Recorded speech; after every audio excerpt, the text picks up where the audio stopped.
أعوذ بالله من الشيطان الرجيم. بسم الله الرحمن الرحيم. سبحانك اللهم خير معلم علمت بالقلم القرون الأولى، أرسلت بالتوراة موسى حاديا وابن البتول فعلم الإنجيل، وفجرت ينبوء البيان محمدا فسق الحديث وناول التنزيل.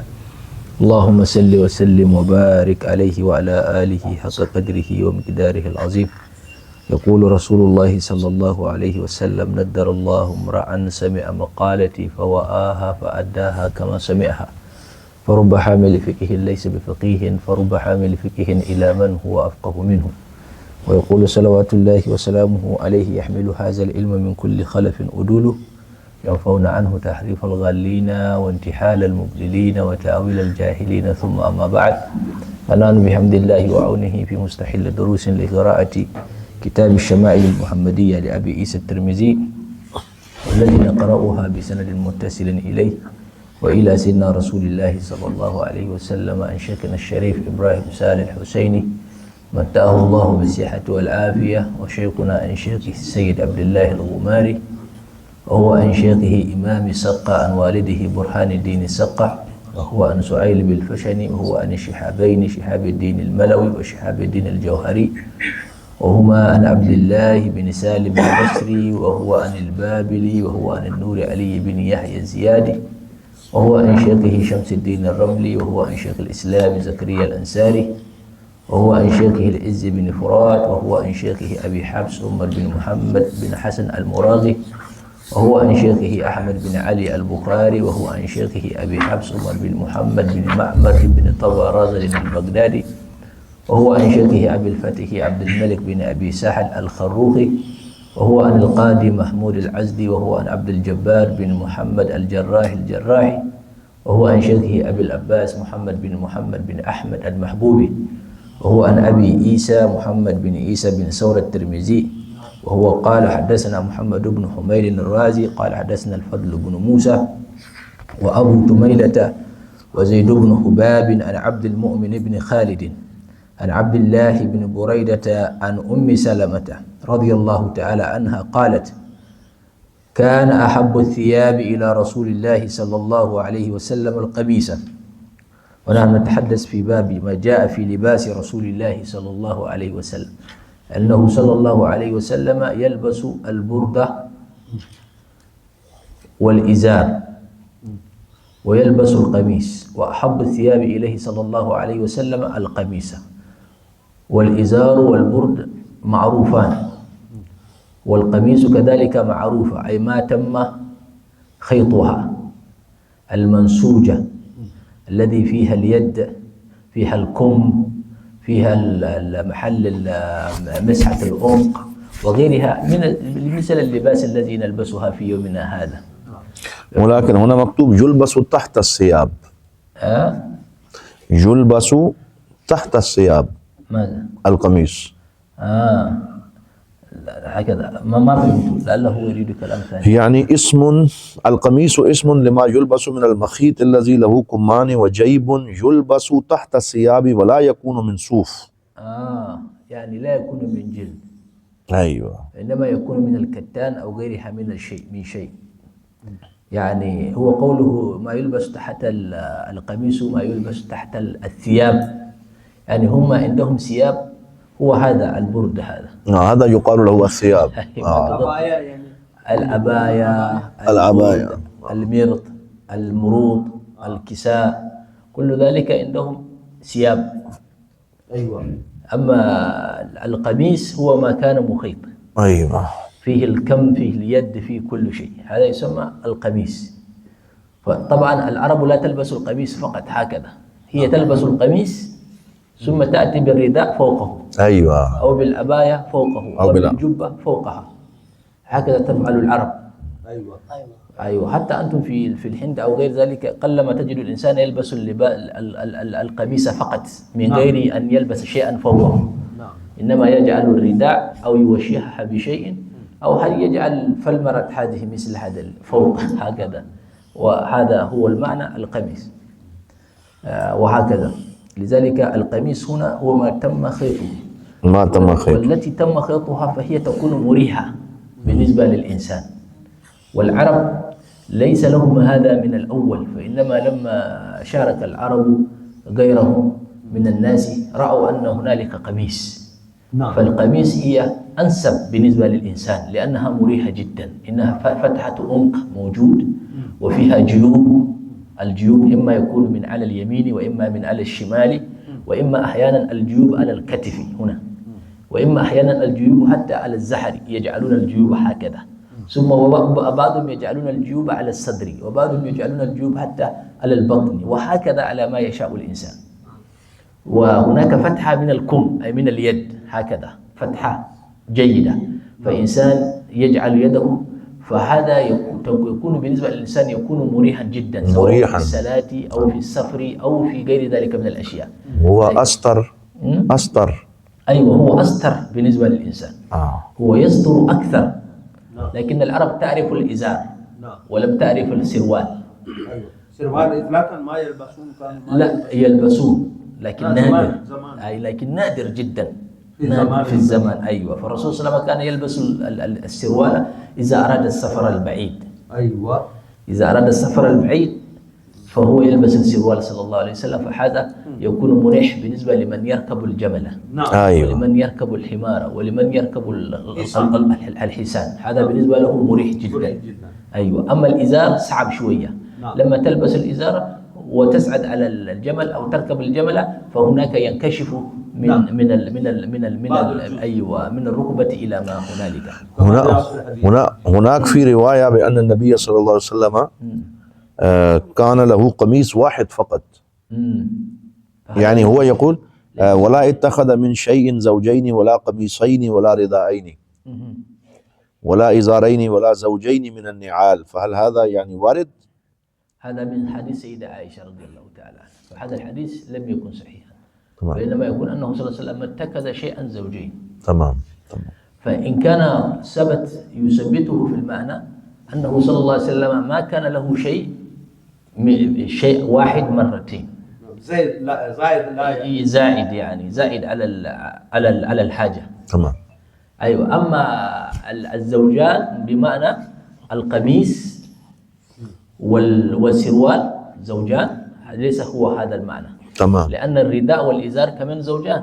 تمام. من غطى فوقه يغطي تحته. وهذا يسمى الزوجان، وهكذا. فأنه صلى الله عليه وسلم له 7 نعال. 7 نعال. 7 نعال. وهكذا. أما كونه زوجين بمعنى الشيء الواحد مثله، يعني من غير الحاجة إليه. فكان صلى الله عليه وسلم لم يتخذ هذا صلى الله عليه وسلم. وكانت العرب لا تلبس السروال ولا القميص، فلما رأت العرب أن هنالك من يلبسون مثل ذلك، وخاصة من أهل الشام لاختلاطهم بأهل الروم، بدأت العرب تلبس، فكان بالنسبة لها مريحة.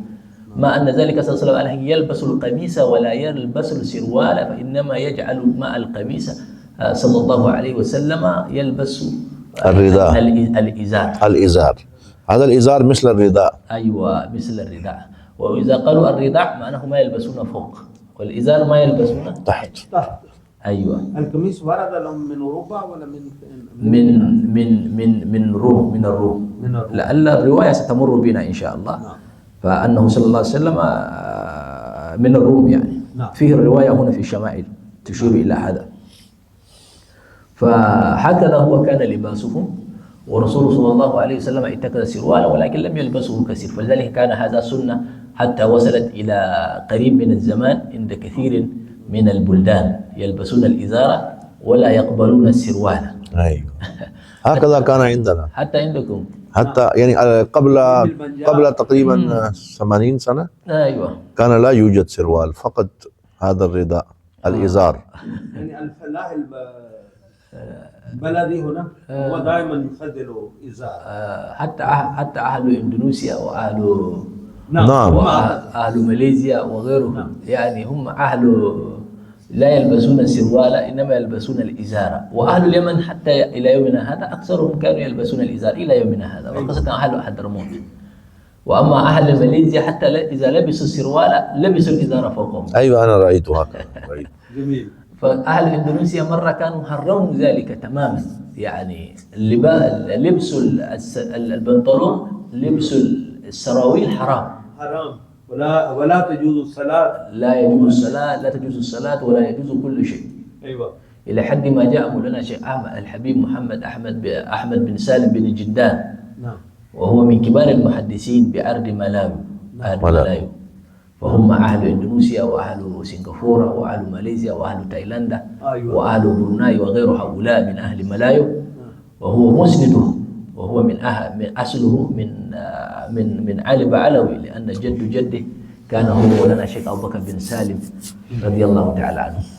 وبن أحمد بن سالم بن جدان هو ألف كتابا لعلماء إندونيسيا لأنه خرج إلى بلده ورأى العالم، وألف كتابا اسمه ضجيج الكون في جواز لبس البنطلون. ضجيج من الدجة، ضجيج الكون في جواز لبس بنطلون. فهذا الكتاب وجد قبولا في وسط أهل ملايو، وبعد ذلك تقبلوا ذلك وبدأوا يلبسون السروال ولا يرون في ذلك حرمة أو غير ذلك من الأشياء. هنا نعرف أنه صلى الله عليه وسلم كان يلبس اللباس، وأكثر ما يلبسه صلى الله عليه وسلم من ألوانها إنما تجدها البيض، أيوة. يعني لون البياض، وأحيانا إن كانت هي لون مائلة إلى الصفرة تجد لها هناك خطوط من الخطوط من الخيط، إما السوداء أحيانا قليلا وإما الحمراء. فهذا أكثر لباسه صلى الله عليه وسلم. الخطوط مثل هذا؟ أيوة، مثل هذا. نعم. مثل هذا يسمى الخطوط. أيوة. هذا يسمى الخطوط. فكان صلى الله عليه وسلم تجده أحيانا منسوجة إما بالأحمر أو منسوجة بالأسود. وهكذا صلى الله عليه وسلم كان يلبس صلى الله عليه وسلم. فالعرب كانت تفضل لون الأصفر، إنها بقرة صفراء فاقع لونها تسر الناظرين. نعم. فهم يحبون اللون الأصفر. فحتى صلى الله عليه وسلم فيما يروى عنه من حديث أنس ومن حديث أبي سعيد الخدري أنه صلى الله عليه وسلم يقول: سفروا أو همروا وخالفوا اليهود أو وخالفوا أهل الكتاب. اللون الأصفر يعني زرد. وما الفرق بين الأصفر والأحمر؟ يعني هو يكون قريب من الأحمر. لا، الأصفر معروف، أما الأحمر هو معروف. نعم. كان لونه فاتح أكثر. أيوة. أما هذا لونه فاقع، هذا يكون لونه فاضح، هذا لونه فاقع. نعم. إنها بقرة صفراء فاقع. نعم. لونها. نعم، فاقع. تسر الناظرين. فلون الأصفر كان محبوب بالنسبة للعرب، حتى قرأت لكم هذا الحديث: سفروا أو همروا وكالفوا أهل الكتاب. الروم هم أيضا يسمون بنو الأصفر. أيوة، هذا بالنسبة لشيء آخر. نعم. هذا بالنسبة لشيء آخر. فهكذا تجدهم يلبسون. حتى سيدنا عثمان رضي الله تعالى عنه هو من أشد الناس اتكادا للإسفرار، حتى كان يقال كان سيدنا عثمان يصفر. ما معنى كان سيدنا عثمان يصفر؟ أي يصفر أي يخدم لحيته بالأصفر ويلبس الأصفر، وهكذا. وحتى اللباس كان يقول كان سيدنا عثمان رضي الله تعالى عنه وابن الزبير ينحيان عن لبس النعال السواد الأسود. هذا لباس المشايخ عندنا، بعض الطرق الخاصة الوارثية مثلا. يلبسون والجشتية أيضا. يلبسون الأصفر. أجمير إسلام آباد. نعم. الأصفر يعني. نعم. أصفر. فهكذا. فأصل الحديث هذا مفروض يكون عن عبد الله بن بريدة عن أمه عن أم سلمة، ولكن هنا عن أم سلمة مباشر عن عبد الله بن بريدة، لكن سيأتي بعد ذلك بيان ذلك. هذا هو لون الأصفر. أيوة، هذا هو اللون الأصفر. تقريبا زرد या पीला जैसे कहते हैं. أيوة. نحن نقول باللغة الأردية पीला زرد. पीला زرد. पीला زرد. أصلا هو زعفراني. نعم. زرد خالص. نعم. زعفراني. تمام. تمام. وهكذا. قالت كان أحب الثياب إلى رسول الله صلى الله عليه وسلم القميص. والرواية الذي أحسن من هذا ستأتي بعد. به إلي علي بن حجر حدثنا الفضل بن موسى عن عبد المؤمن بن خالد عن عبد الله بن بريدة عن أم سلمة رضي الله عنها قالت كان أحب الثياب إلى رسول الله صلى الله عليه وسلم القميص. وبه إليه زياد بن أيوب البغدادي حدثنا أبو تميلة عن عبد المؤمن بن خالد عن عبد الله بن بريدة عن أمه عن أم سلمة هذا هو الحقيقة عن أمه عن أم سلمة قالت كان أحب الثياب إلى رسول الله صلى الله عليه وسلم يلبسه القميص. فهي هذه الرواية هي أتم من الروايات التي قرأناها من قبل في الإسناد وفي المتن. في الإسناد عبد الله بن بريدة هو يروي عن أمه وأمه تروي عن سيدة أم سلمة رضي الله تعالى عنها. وأما في المتن هناك زيادة هذا كان أحب الثياب إلى رسول الله صلى الله عليه وسلم يلبسه القميص. نعم. قال هكذا قال زياد بن أيوب في حديثه عن عبد الله بن بريدة عن أمه عن أم سلمة رضي الله عنها. وهكذا روى غير واحد عن أبي تميلة مثل رواية زياد بن أيوب وأبو تميلة يزيد في هذا الحديث عن أمه وهو أحسه. الترمذي قال هذه الزيادة هي أصح. وبه إلى عبد الله بن محمد بن الحجاج حدثنا معاذ بن هشام حدثني أبي عن بديل يعني ابن ميسرة الأقيلي. فتجد في بعض النسخ من غير يعني ابن ميسرة وهذا أحسن لأن بديل ليس هو ابن ميسرة. عن شهر بن حوشب وهو أبو سعيد هذا شهر بن حوشب. وبعض العلماء يضعفونه عن أسماء بنت يزيد فهو مولى لهذه المرأة. سيدة أسماء بنت يزيد الأنصارية. نعم. فشهر بن حوشب هو مولى لها. أسماء بنت يزيد هذه كانت تسأل رسول الله صلى الله عليه وسلم الأسئلة المهمة. أيوة.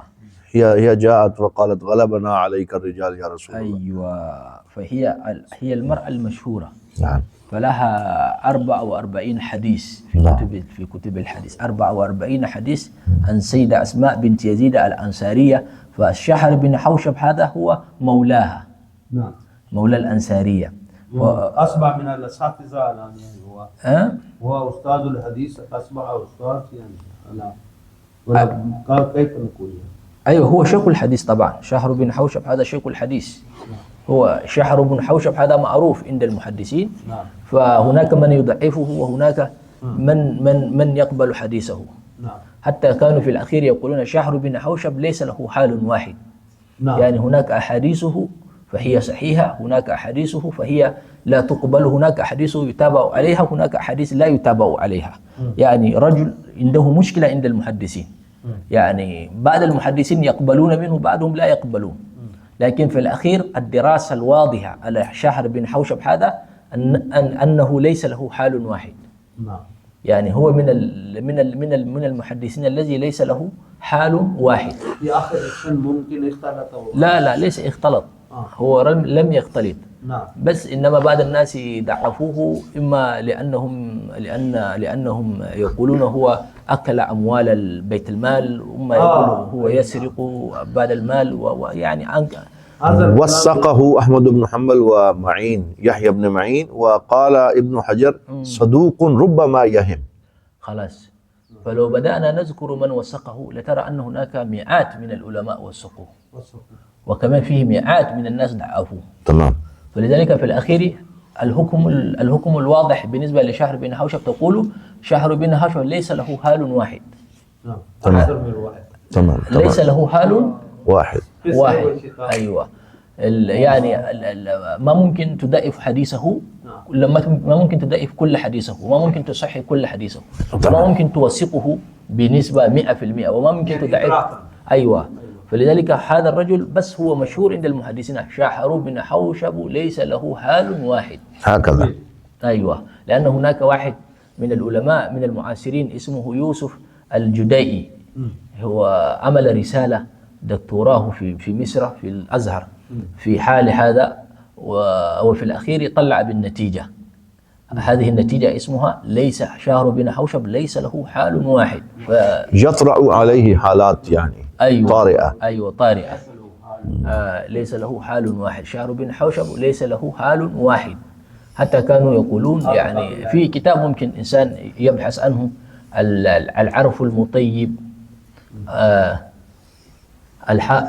العرف المطيب في حال شهر بن حوشب.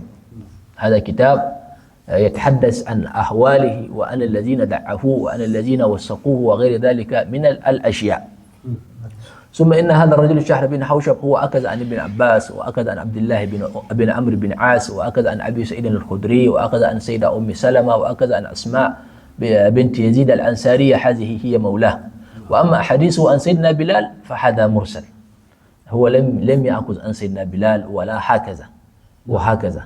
فهو على أي حال هو لعله ممن ولد في سنة 50 من الحجرة أو سنة 41 من الحجرة، فأدرك هؤلاء الكبار من الصحابة وروى عنه، لذلك يعد من كبار التابعين. وهو ممن قرأ القرآن على ابن عباس وعلى ابن مسعود كما يروى، ولكن هذا يقال هو بعيد، إنما روى على تلامذة ابن مسعود وعلى ما شاء الله تلامذته. ما شاء الله. وأما عن ابن مسعود فهذا بعيد، لأنه من مواليد إما 40 وإما 50، وابن مسعود متوفى 32 من الحجرة، فلذلك لا ينبغي أن يكون هكذا.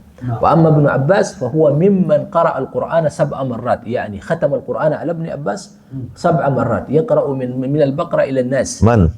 شهر بن حوشب هذا قرأ 7 مرات. 7 مرات أيوة، يقرأ من أول الكتاب إلى آخر الكتاب على ابن عباس، لذلك يعد هذا من كبار القراء. شهر بن حوشب هذا من كبار القراء. لذلك لما اتهموه بسرقة أموال بيت المال، كان واحد من الشعراء يقول له شعرا من الأبيات، يقول: فمن يأمن القراء بعدك يا شهر، أخذت بها شيئا طفيفا وبئتها من ابن جرير، إن هذا هو الغدر. أيوة. هذا يقول: قد باء شهر دينه بخريطة. الخريطة هي الحقيبة الصغيرة يجعل فيها الدراهم، الله تجعل في بيت المال، سرة يعني. أي سرة. لا، ليست هي سرة شيء، الخريطة شيء، يعني هذا الذي يجعل فيها الفلوس كثير، تسمى عند العرب تسمى الخريطة. أيوة. أما السرة يجعل فيها كل شيء. نحن نقول بلغتنا بتوة. البتوة. هذا يجعل فيه الفلوس في الجيب. يعني. أيوة. كيس يعني، مثل الكيس. لا في الجيب يعني. لا. أيوة. والله يعني معروف زمان كان في حقيبة خاصة للفلوس. أيوة، هو ده. نعم. هو ده اللي أنا أقوله. أيوة. فهو شهر بن حوشب يتهم بأنه سرق هذا في بيت المال، يعني بيت المال هذا مال عام. نعم. مال الدولة. أيوة، يتهم أنه سرق منها لأنه وكل عليها، يقال إنه سرق منها، ولذلك الشاعر قال له: قد باء شهر دينه بدراهم بخريطة. وهو ما سرق الدراهم الذي فيه، إنما سرق الخريطة التي يجعل فيها المال. نعم. ثم باعها لواحد اسمه ابن جرير واشتراها منه، فلذلك قال الشاعر: قد باء شهر دينه بخريطة، فمن يأمن القراء بعدك يا شهر. أنت قارئ كبير، صوتك جميل، كيف فعلت هذا؟ كيف فعلت هذا؟ أنت من القراء. نعم. وما ينبغي لقارئ مثلك أن يفعل. لا أنت لست جدير لهذا. قد باع شهر دينه بخريطة، فمن يأمن القراء بعدك يا شهر، أخذت بها شيئا طفيفا فبئته من ابن جرير، إن هذا هو الغدر يا شهر. فسمي بهذا، فالشهر اتهم. حتى ابن مهين وليس ابن معين هذا بيروي عن الرجال، أن واحد اسمه أبي عبد الله يقول: قد حججت معه، أي قد حججت مع شهر بن حوشب فسرق مني مالي وعيبتي، فأنا أعرف أنه سرقها، ولكنني أستحي أن أقول له: لما سرقت مني هذا؟ يعني على أي حال الذين اتهموه بهذه السرقة فقد رفضها كثير من العلماء. فأما سرقة أخذه للخريطة وبيعها لابن جرير وأولها الذهبي، والذهبي أولها قال لعله وكل على بيت المال ثم أخذ من حقه منها، أي لم ينفق عليه ثم أخذ حقه منها، أي من بيت المال من غير إذن أمير الدولة أو غير ذلك من الأشياء وهكذا. ولا يتلين شهر بن حوشب هو ليس له حال واحد عند المحدثين. عن أسماء بنت يزيد قالت كان كم قميص رسول الله صلى الله عليه وسلم إلى الرسغ، يعني هنا بزيادة قميص، لكن في الرواية أحيانا تجد عن أسماء بنت يزيد قالت كان كم رسول الله صلى الله عليه وسلم إلى الرسغ. ماذا عندكم؟ كان كم قميص رسول الله صلى الله عليه وسلم أو كان كم رسول الله صلى الله عليه وسلم إلى الرسغ؟ ماذا عندكم في النسخ؟ كان كم قميص. أيوة كم. كان كم قميص رسول الله. الكم هو هذا أيوة. الكم. أنا أتحدث عن زيادة في الرواية. نعم. كان كم رسول الله صلى الله عليه وسلم إلى الرسغ، كان كم قميص رسول الله صلى الله عليه وسلم إلى الرسغ. ماذا عندكم؟ عندنا قميصي. أيوة. كم قميصي. ففي الرواية بدون قميص. أيوة. أنا أريد بدون قميص. هل يوجد بدون القميص؟ ليس موجود. عندك إيه؟ عندك إيه؟ يا أخي ما اقرأ من الكتاب. قميصي. أيوة. كم قميصي. نعم. كم قميص رسول الله صلى الله عليه وسلم. خلاص فيه رواية كان كم رسول الله صلى الله عليه وسلم من غير ذكر القميص، نعم. فهي كمان رواية صحيحة. إلى الرسغ أي مفصل الساعد والكف. هذا إلى الرسغ यानी आप सल्लल्लाहु अलैहि वसल्लम की जो कमीज थी उसकी जो आस्तीन है वो यहाँ तक है. وبه إليه حدثنا الرسغ. أبو عمار الحسين بن حريث حدثنا أبو نعيم حدثنا زحير عن أروة بن عبد الله بن قشير عن معاوية بن قرة عن أبيه رضي الله عنه قال أتيت رسول الله صلى الله عليه وسلم في رهط أي في جماعة. जब हुजूर का नाम आए सारे दुरूद शरीफ पढ़ा करें. من مزينة. المزينة هي قبيلة معروفة يعني قبيلة عربية. لنبايعه وإن قميصه لمطلق أي قميصه صلى الله عليه وسلم لمطلق أي ليست ضيقة. لباسه صلى الله عليه وسلم واسع. ثم قال أو قال زر قميصه مطلق قال فأدخلت يدي في جيب قميصه فمسست الخاتم أو فمسست جيد الخاتم. فمسست لمست أي جعلت يدي في كمه حتى لمست الخاتم. زر قميصه مطلق يعني من هنا من الرسغ أو من الرسغ. عندنا أيضا في شوف مولانا طريقتان. يعني عندنا هذه الطريقة بالزرار أو بدون الزرار مفتوح. فهذا معنى مطلق يعني. أيوة. بدون الزرار. أيوة بدون زر قميصي. يعني जिस तरह खुली आस्तीनें होती हैं जिनमें बटन नहीं होता.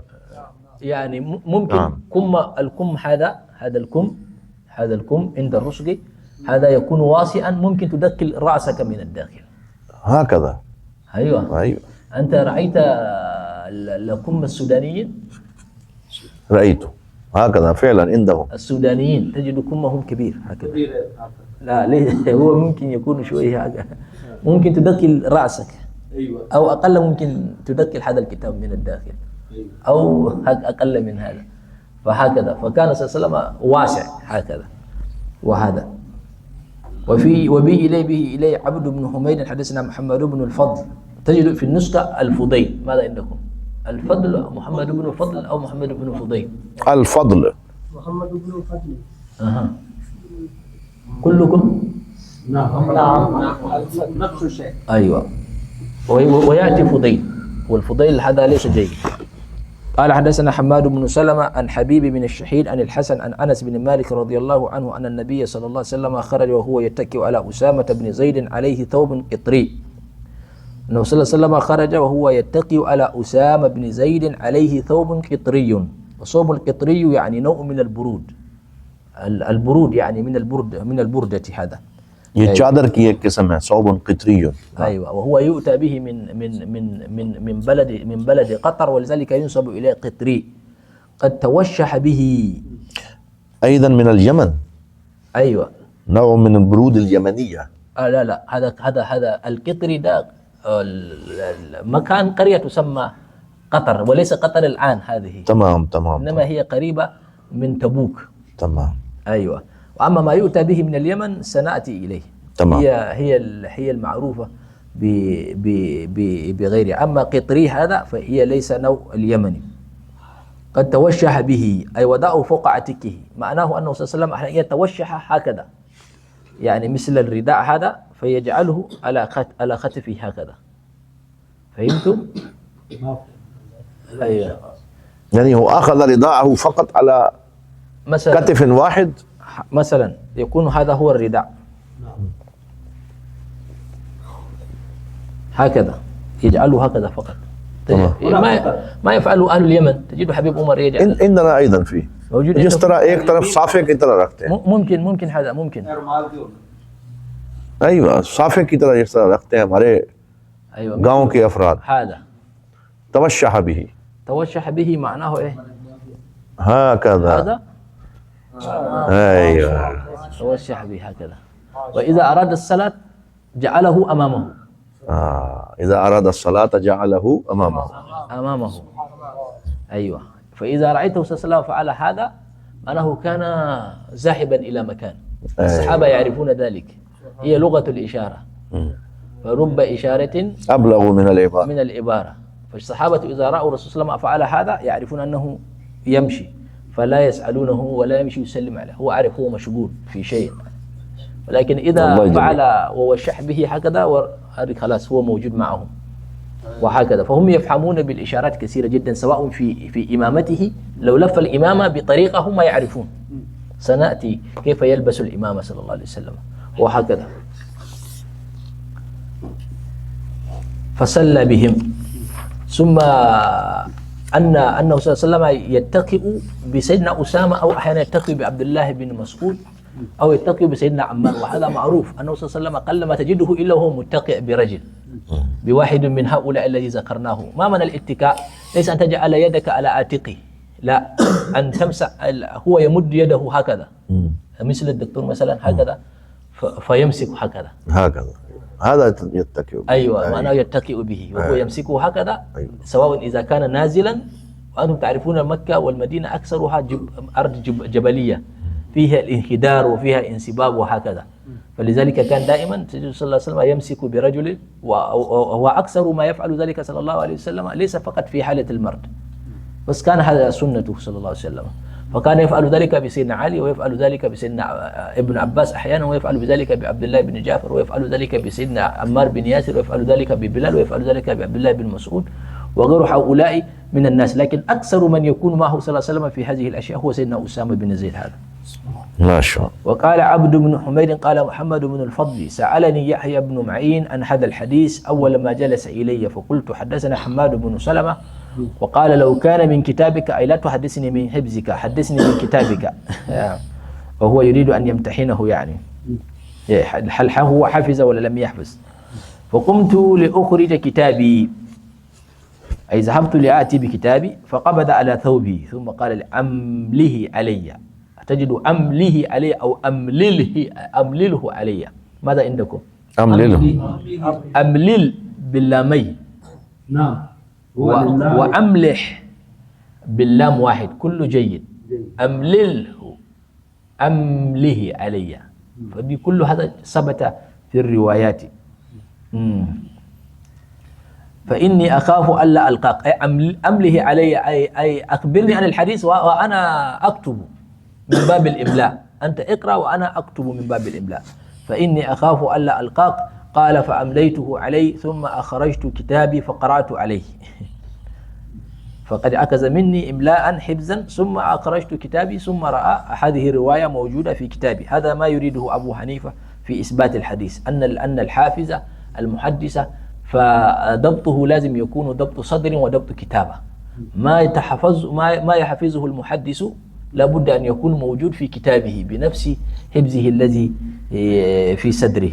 وبه إليه سويد بن نصر حدثنا عبد الله بن مبارك عن سعيد بن إياس الجريري عن أبي ندرة عن أبي سعيد الخدري رضي الله عنه قال كان رسول الله صلى الله عليه وسلم إذا استجد ثوبا سماه باسمه، أي إذا وجد ثيابا جديدا سماها باسمها، إمامة كانت أو قميصا أو رداء، ثم يقول اللهم لك الحمد كما كسوتنيه. وهذا هو دعاء يقولها سيدنا رسول الله صلى الله عليه وسلم وسنها لأمته: أسألك خيره وخير ما صنع له، وأعوذ بك من شره وشر ما صنع له.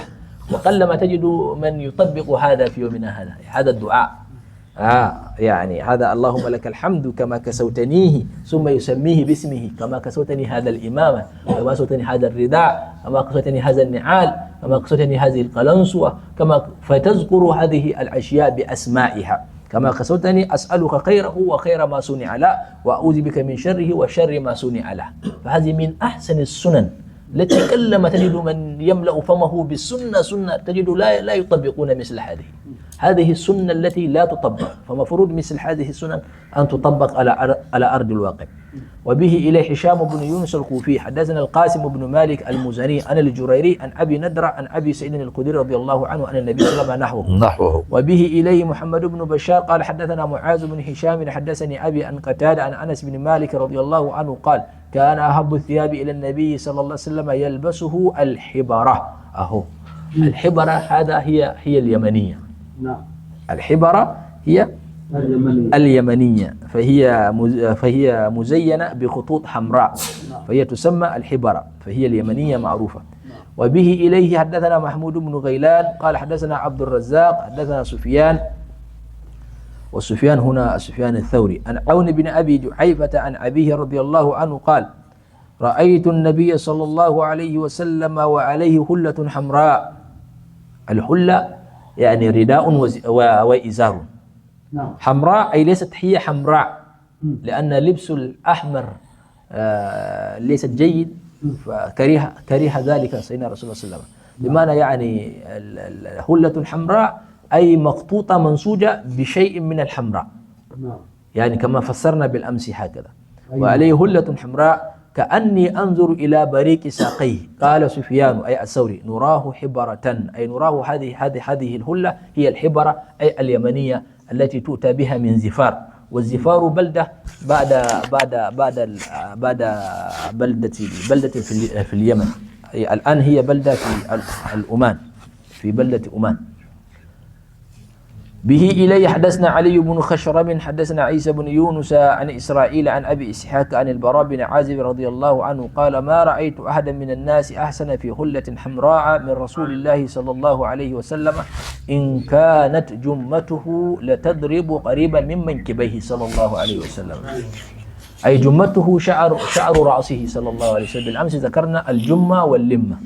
أما الجمة فهي ما كانت على شحمة الأذنيه صلى الله عليه وسلم، وأما اللمة فهي ما زادت على ذلك.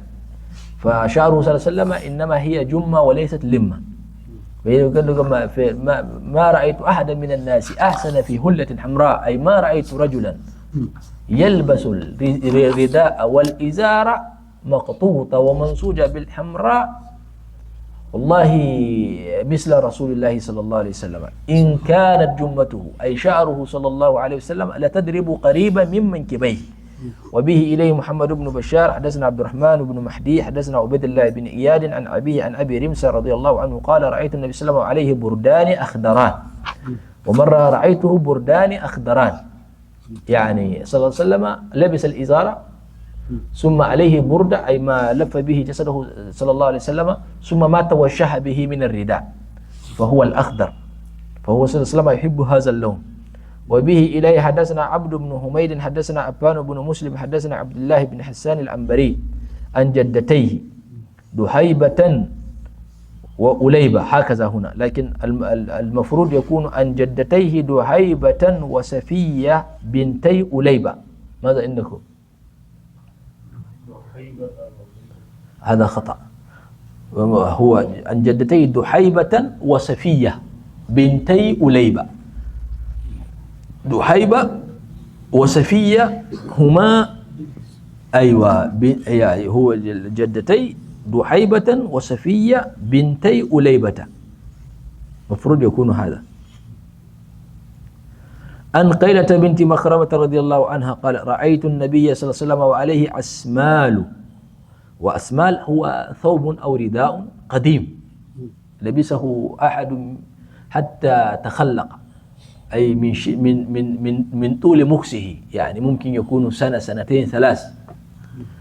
مليتين أيوة مليتين يعني تصغير من الملاعة، يعني خفيف رقيق جدا، يعني هو من الأول كان غليظا، لكن من طول مكسه حتى صار رقيق.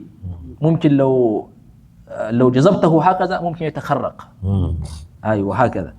كانتا بزعفران، أي هي مصبوغة بزعفران، وقد نفضته، أي الأسمال هذه، أي لبسه حتى لم يبقى من اللون الأصفر إلا أثر بسيط، وهو بمعنى وقد نفضته، بمعنى هو لباس قديم كان مصبوغ بزعفران، لكن من طول ما يلبسه الإنسان ومن كثرة ما يلبسه حتى لم يبقى من الأصل الزعفران إلا قليل، وهو قد تخرق. في الحديث قصة طويلة موجود. وبه إليه قتيبة بن سعيد حدثنا بشر بن المفضل عن عبد الله بن عثمان بن خسيم بن سعيد بن جبير عن ابن عباس رضي الله عنهما قال: قال رسول الله صلى الله عليه وسلم: عليكم بالبياد من الثياب، أي البسوا البياد من الثياب ليلبسها أحياؤكم، أيوة. وكفنوا فيها موتاكم فإنها من خير ثيابكم.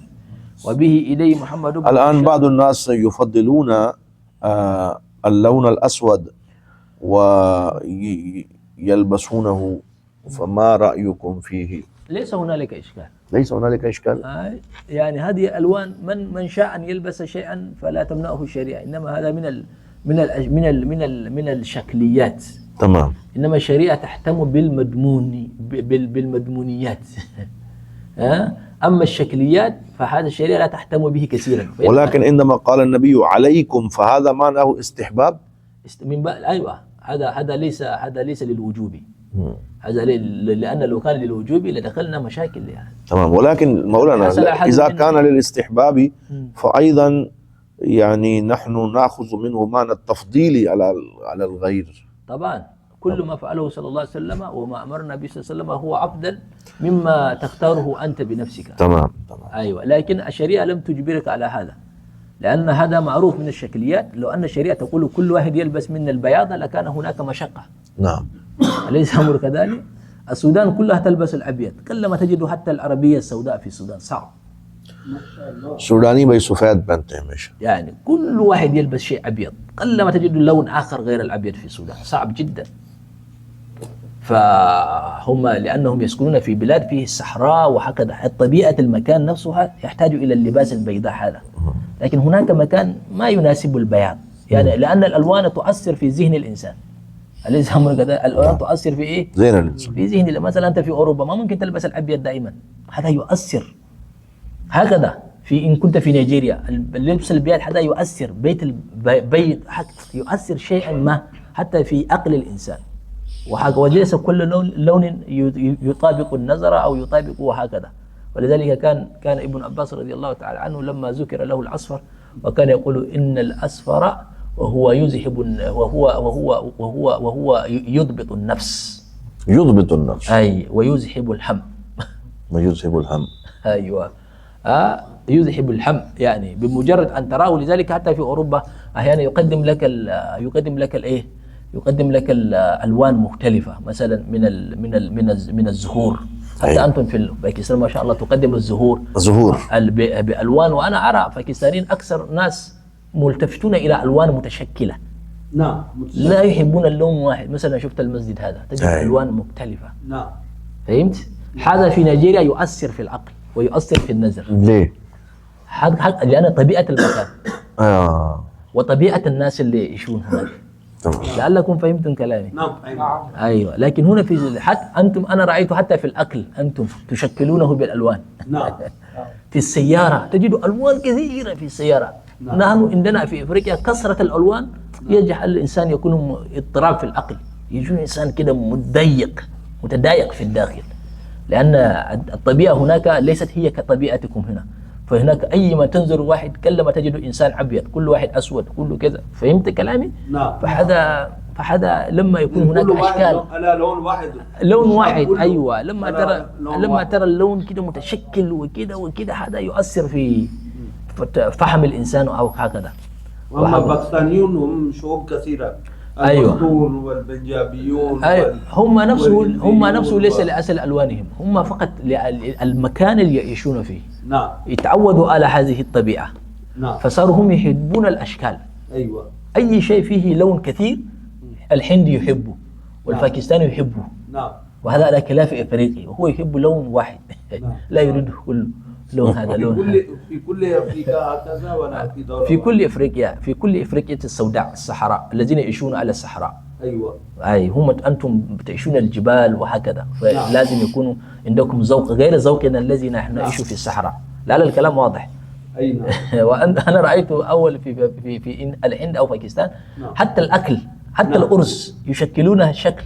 نعم الأرز طبعاً. حمراء، إشكال. هذا في وقت واحد. نعم. وهكذا. لكل مكان مقال أي. ولكل مقام ذوق. أيوة، كل ناس ولكل- ذوق، هكذا الله خلق الناس. وكل هذه الأشكال ما تأتي كده من فراغ، إنما ومن لها- الجبال جدد بيض وحمر مختلف ألوانها كذلك أيوة وغرابيب سود. أيوة، كل هذه الألوان تتشكل ليه؟ لأن الله سبحانه لما خلق الإنسان وخلق له النظرة، له الطبيعة المكان هي التي تناسبك، كل واحد على طبيعة مكان الذي يعيش فيه. فهكذا ما تراه شيئا عندك جيدا وطبيعة أخرى ترفضه لا تقبله، وهكذا. فلذلك هنا الشريعة لا تأمرك ولا تضيق الواسعة، ولذلك تركت الناس بالشكليات تمام. وأخذت بالمدامين. المدموم هذا الشيء هي التي تهتم به الشريعة وترتكز عليه، أما الشكليات في الشريعة لا تهتم به كثيرا، لكن من باب طلب الفضائل، من باب كذا الأخذ به جيد. لكن الشريعة لم تقل لك لابد ولم تطلب منك شيء، لأنها تعرف أنك تعيش في مكان وهذا لا يناسبك أو غير ذلك من الأشياء. لا فهمنا ما الفرق بين المضمون والشكل. عندنا بعض الأساتذة يشددون على طالب الذي داوم على لبس الأسود مثلا، يقولون لماذا؟ لأنه من تشبه بقوم فهو منهم، فهم يقولون هذا اللون قد اختص عندنا بالشيعة أو مثلا كذا، فهم يقولون البس البياض أو أي شيء آخر هذا أفضل لك. أيوة، فحتى هم قالوا هذا أفضل لك. أيوة. وليس أيوة. جزما يعني. وليس جزما، يعني كل ما يستر العورة فالشريعة هي التي تريده. يعني الشريعة طلبت منك أن تستر عورتك المغلظة، غير ذلك تلبس الأحمر، تلبس الأخضر، تلبس الأصفر، الشريعة لا تقول لك لابد. جيد والله. بس أنت ما خذوا زينتكم من كل المسجدين. يعني الزينة مع الله سبحانه وتعالى طلب من أي بني آدم أن يستر عورته. اي نعم. بعد ستر العورة وما زاد على ذلك فهو يدخل من الفضائل ومن الأفضل ومن الأهم ومن المهم وهكذا. فهذه شريعتنا واسعة جدا جدا، فلا تشدد على الناس ولا تضيق الواسعة. تمام هكذا. تمام. لأن لما ترى الشيعة هي تلبس السواد، فهي نفسه يعني أهل بيت الرسول صلى الله عليه وسلم كانوا يلبسون السواد بعد مقتل سيدنا الحسين. فدي إشارة إلى إظهار حزنهم بمقتله رضي الله تعالى عنه. فلما تلبس مثل هذا الشيعة تقول نحن كمان سنلبس مثل ما يلبسوا، ونحن أهل السنة نقول نحن أحيانا أهل السنة نبالغ في أشياء لأن الشيعة تفعله لا حتى نحن مالكية، وخاصة نحن مالكية أشد الناس في مثل هذا. فالعلماء ردوا علينا ردودا كثيرا جدا، حتى في لبس الخاتم هذا. المالكية تخالف السنة لأن الشيعة تفعله، يقول لا تفعل لأن الشيعة تفعل، بينما أنه هو ثابت في السنة. إيش؟ اللبس الخاتم هذا لا، عندنا أيضا السنة موجودة هذه. أنا أتكلم عن المالكية. المالكية هي كمان سنة، لكن هي تقول تلبسه في وين؟ تلبسه في الشمال لا في اليمين، وإن كان هناك حديث ثبت في الشمال وثبت في اليمين. سنأتي إلى باب وهو موجود هنا إن شاء الله. اللون السواد هذا زي الرسمي لدى العباسيين يعني. أيوة، لدى كثير من الناس هكذا، لكن اللون السواد هذا ما يطابق ببعض الناس. نعم. فأن تلبس السواد كله هذا شكله ليس جيد. جيد. وهكذا ذلك البياض، لبس البياض لو واحد كل الناس لبسوا البياض سيكون هناك جيد. مثلا لو رأيت في العرفة مثلا في داخل الحرم في أمرة كل واحد لابس أبيض، وتجد كمان المنظر. هل يجوز للمعتمر أن يحرم بالرداء الأسود؟ طبعا يجوز. كيف لا يجوز يعني، لكن الأهم هو أن يلبس الأبيض. مولانا، فلماذا كل واحد يهتم بالأبيض؟ أيوة لأن ليس سنة فقط، لأن هذا هو السائد بين الناس. هذا هو عرف يعني. هذا هو العرف والسائد بين الناس. تمام. ليس العرف فقط، هو الشريعة. هو الشريعة. صارت عليه الناس كده يتعودوا على ذلك. أيوة. لكن نحن نتحدث من باب يجوز ولا لا يجوز. تمام. فهمنا الكلام؟ أيوة، من باب الجواز ولا ليس الجواز، وهكذا وهكذا. وبه إليه قال، فالرسول صلى الله عليه وسلم قال عليكم بالبياد من الثياب ليلبسها أحياؤكم وكفنوا فيها موتاكم فإنها من خير ثيابكم. من الخيرية ثبتت. أيوة، من خير ثيابكم. الخيرية ثبتت في البياض. لكن هذا الخير يا مولانا ليس هو خير أخروي، خير دنيوي. الخير الدنيوي. فهمنا؟ نعم فهمنا. طبيعة فهناك حديث سيفسره لك، سنأتي. وبه إليه محمد بن بشار حدثنا عبد الرحمن بن مهدي حدثنا سفيان عن حبيب بن أبي ثابت ميمون بن أبي شبيب سمرة بن جندب رضي الله عنه قال قال رسول الله البسوا البياد فإنها أطيب وأطهر. شفت الحديث هذا فسر لك أطيب وأطهر. أطيب. لماذا رسول الله قال إنها من خير ثيابكم؟ لأن لو حصل لها شيء من النجاسة يظهر صحيح، فتزيحها. أما السواد ممكن يصيبه النجاسة وأنت لا تشعر به، وأما البياض لو أصابه النجاسة وأطيب لأنه أطيب، لأنك لو لبست البياض لا تقدر أن تواظب على لبسها يومين صح. لأنه ممكن يعتريه الوسخ وغير ذلك، فتخلعه وتغسله. فذلك قال صلى الله عليه وسلم قال هي أطهر وأطيب. أما أطيب لأنك لا تتركها تكون أما السواد ممكن تلبس السواد 10 مرات لأن لا يظهر فيه الوسخ، تلبسه اليوم وبعد غد تلبسه وبعد أسبوع. لكن البياض لو لبسته اليوم وغدا وبعد غد ممكن تقول والله هذا فيه وسخ زهرة، أنا أغسله قبل أن ألبسه مرة أخرى. هذا هو معنى الأطيب. هذا هو المعنى الخيرية، وهذا هو المعنى الإيه؟ البسوا البياض فإن أطيب وأطهر وكفنوا فيها موتاكم. وبه إلي أحمد بن منيع حدثنا يحيى بن زكريا بن أبي زائدة به إليه حدثنا أبي مصعب بن شيبة عن سفية بنت شيبة عن عائشة رضي الله عنها قال خرج الرسول صلى الله عليه وسلم ذات غداة وعليه مرط من شعر أسود، يعني مرط وهو كساء. الكساء ما مثل هذا، هو نفسه الرداء لكن هو يكون غليظ فيسمونه الكساء من شعر أسود، يعني كأنه من السود. وبه إليه يوسف بن عيسى حدثنا وكيء حدثنا يونس بن أبي إسحاق عن أبيه عن الشعبي عن عروة بن المغيرة بن الشعبة عن أبيه رضي الله عنه أن النبي صلى الله عليه وسلم لبس جبة رومية ضيقة الكمين، يعني أن لبس جبة رومية. عندكم شامية أو رومية؟ رومية. هل فيه شامية؟ لبس كل رومية أليس هم كذلك؟ نعم، هو كتاب واحد مطبوع في باكستان. أيوة، هو أن النبي صلى الله عليه وسلم لبس جبة شامية، هذا موجود في الرواية. أن النبي صلى الله عليه وسلم لبس جبة رومية. الراوي أحيانا يقول شامية وأحيانا يقول رومية، وهو يقصد إذا قال الشام يعني بذلك الشام روم، لأن أيامها كانت الشام تحت الروم، تحت استئمار الروم. فهمنا الكلام؟ لذلك إن كان الشامية معناه رومية. أما من قال إنه صلى الله عليه وسلم لبس الجبة الرومية فقد قالها في الأصل.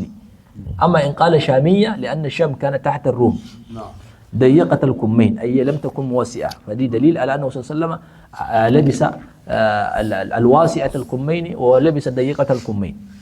وبه إليه باب ما جاء في عيش رسول الله صلى الله عليه وسلم. صلى الله عليك يا رسول الله. حدثنا قتيبة بن سعيد، يعني عيشه يعني ما يأكله صلى الله عليه وسلم. حدثنا حماد بن زيد عن أيوب عن محمد بن سيرين قال كنا عند أبي هريرة رضي الله عنه وعليه ثوبان ممشقان أي مصبوغ بالمشق، والمشق هو الطين الأحمر، العرب كانت تصبغ ثيابها به من كتان، فتمخط في أحدهما. تمخط يعني أبو هريرة استنثر أي أما فعل هكذا على الثوب، أي على الثوب. نعم. فقال بخ بخ أو بخ بخ، فهي كلمة تقال عند التحسر أحيانا. يتمخط أبو هريرة في الكتان لقد رأيتني وإني لأخر أي إني لأقع أسقط على الأرض فيما بين منبر رسول الله صلى الله عليه وسلم وهجرة عائشة رضي الله عنها مغشيا عليا، فيجيء الجاعي فيدأ رجله على عنقه يرى أن بي جنونا، أي يظن أن بي مسني الجن، الله أكبر. وما بي جنون وما هو إلا الجوع.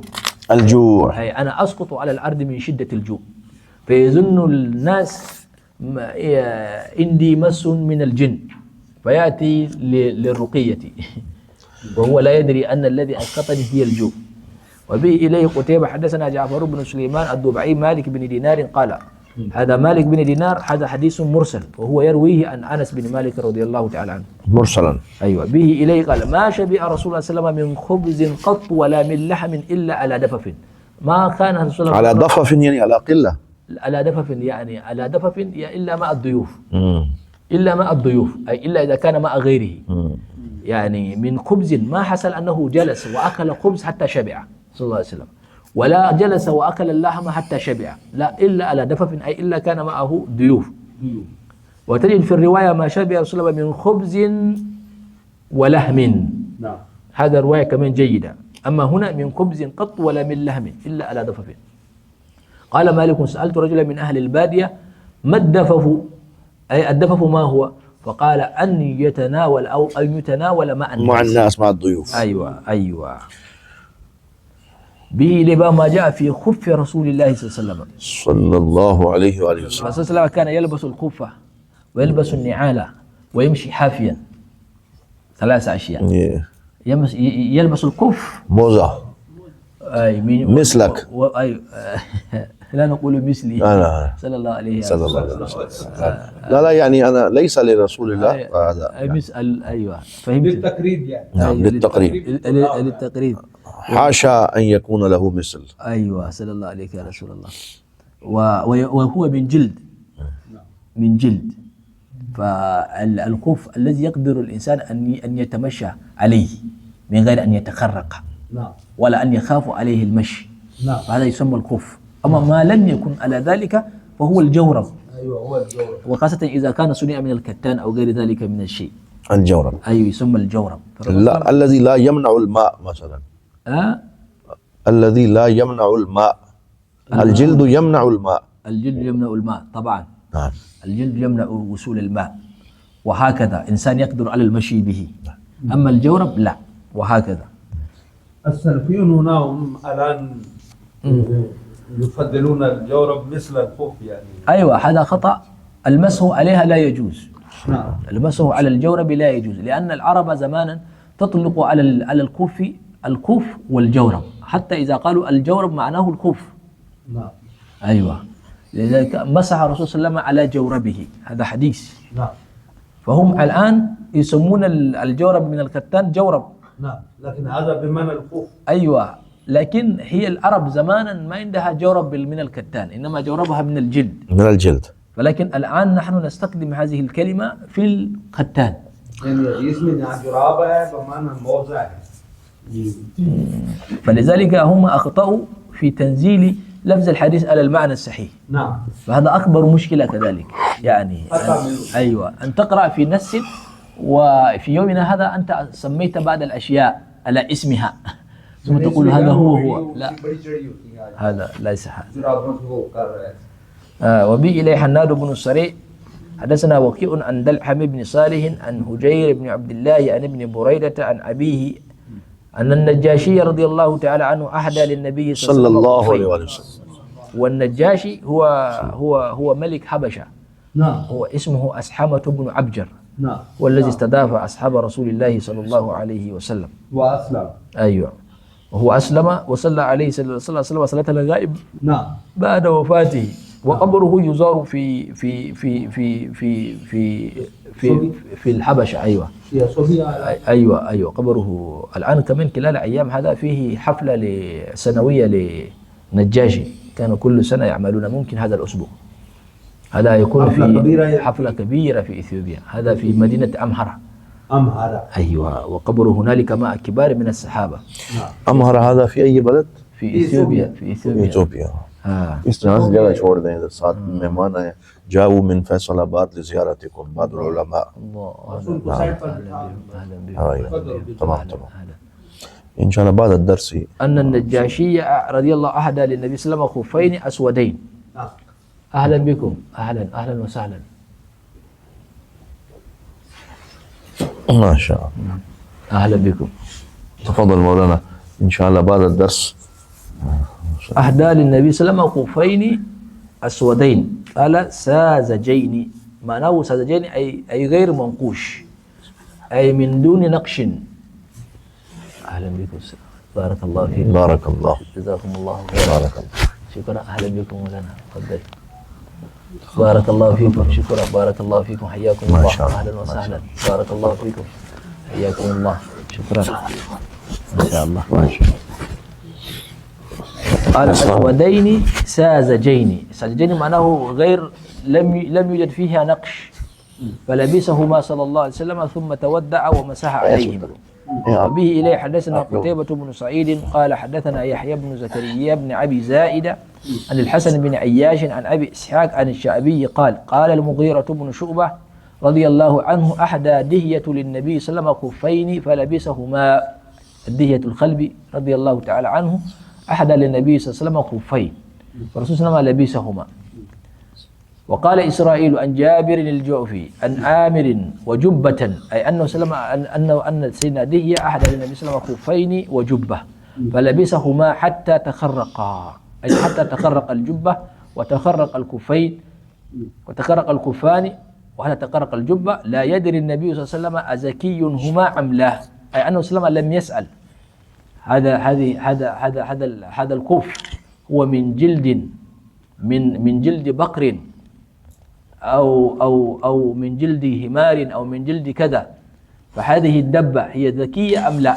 الرسول صلى الله عليه وسلم لم يسأل هذا. الزكي يعني الطاهر، أي المذبوحة على المذبوح، أيوة، أزكي هما أم لا؟ والرسول صلى الله عليه وسلم لم يسأل هذا، فلي دليل على أصل الجلد هو من الحيوان هذا طاهر بعد الدباغة. أيوة هذا زكي الشريعة أم لا؟ يعني أصل الجلد هكذا هي طاهر بعد الدباغ. قال أبو عيسى وأبو إسحاق هذا هو أبو إسحاق الشيباني واسمه سليمان. به لباب ما جاء في نعل رسول الله صلى الله عليه وسلم. هنا بعد ما تكلم عن الكف مباشرة دخل يتكلم عن النعال. وصلى الله عليه وسلم اتخذ 7 نعال، يعني ما ضبط عنه صلى الله عليه وسلم وعرف من أيام مكة، من أيام تجارته لسيدة خديجة، فهو عرف أنه صلى الله عليه وسلم له 7 نعال. لكن هذه ال7 نعال ما ليست معناه كلها موجودة في عان واحد، لكن ضبط أنه لبس 7 نعال مختلفة صلى الله عليه وآله وصحبه وسلم. وبه إليه حدثنا محمد بن بشار. يعني نعم قبالان، ما فهمته. لهما قبالان مكتوب هنا لهما. نعم. سنأتي إليه.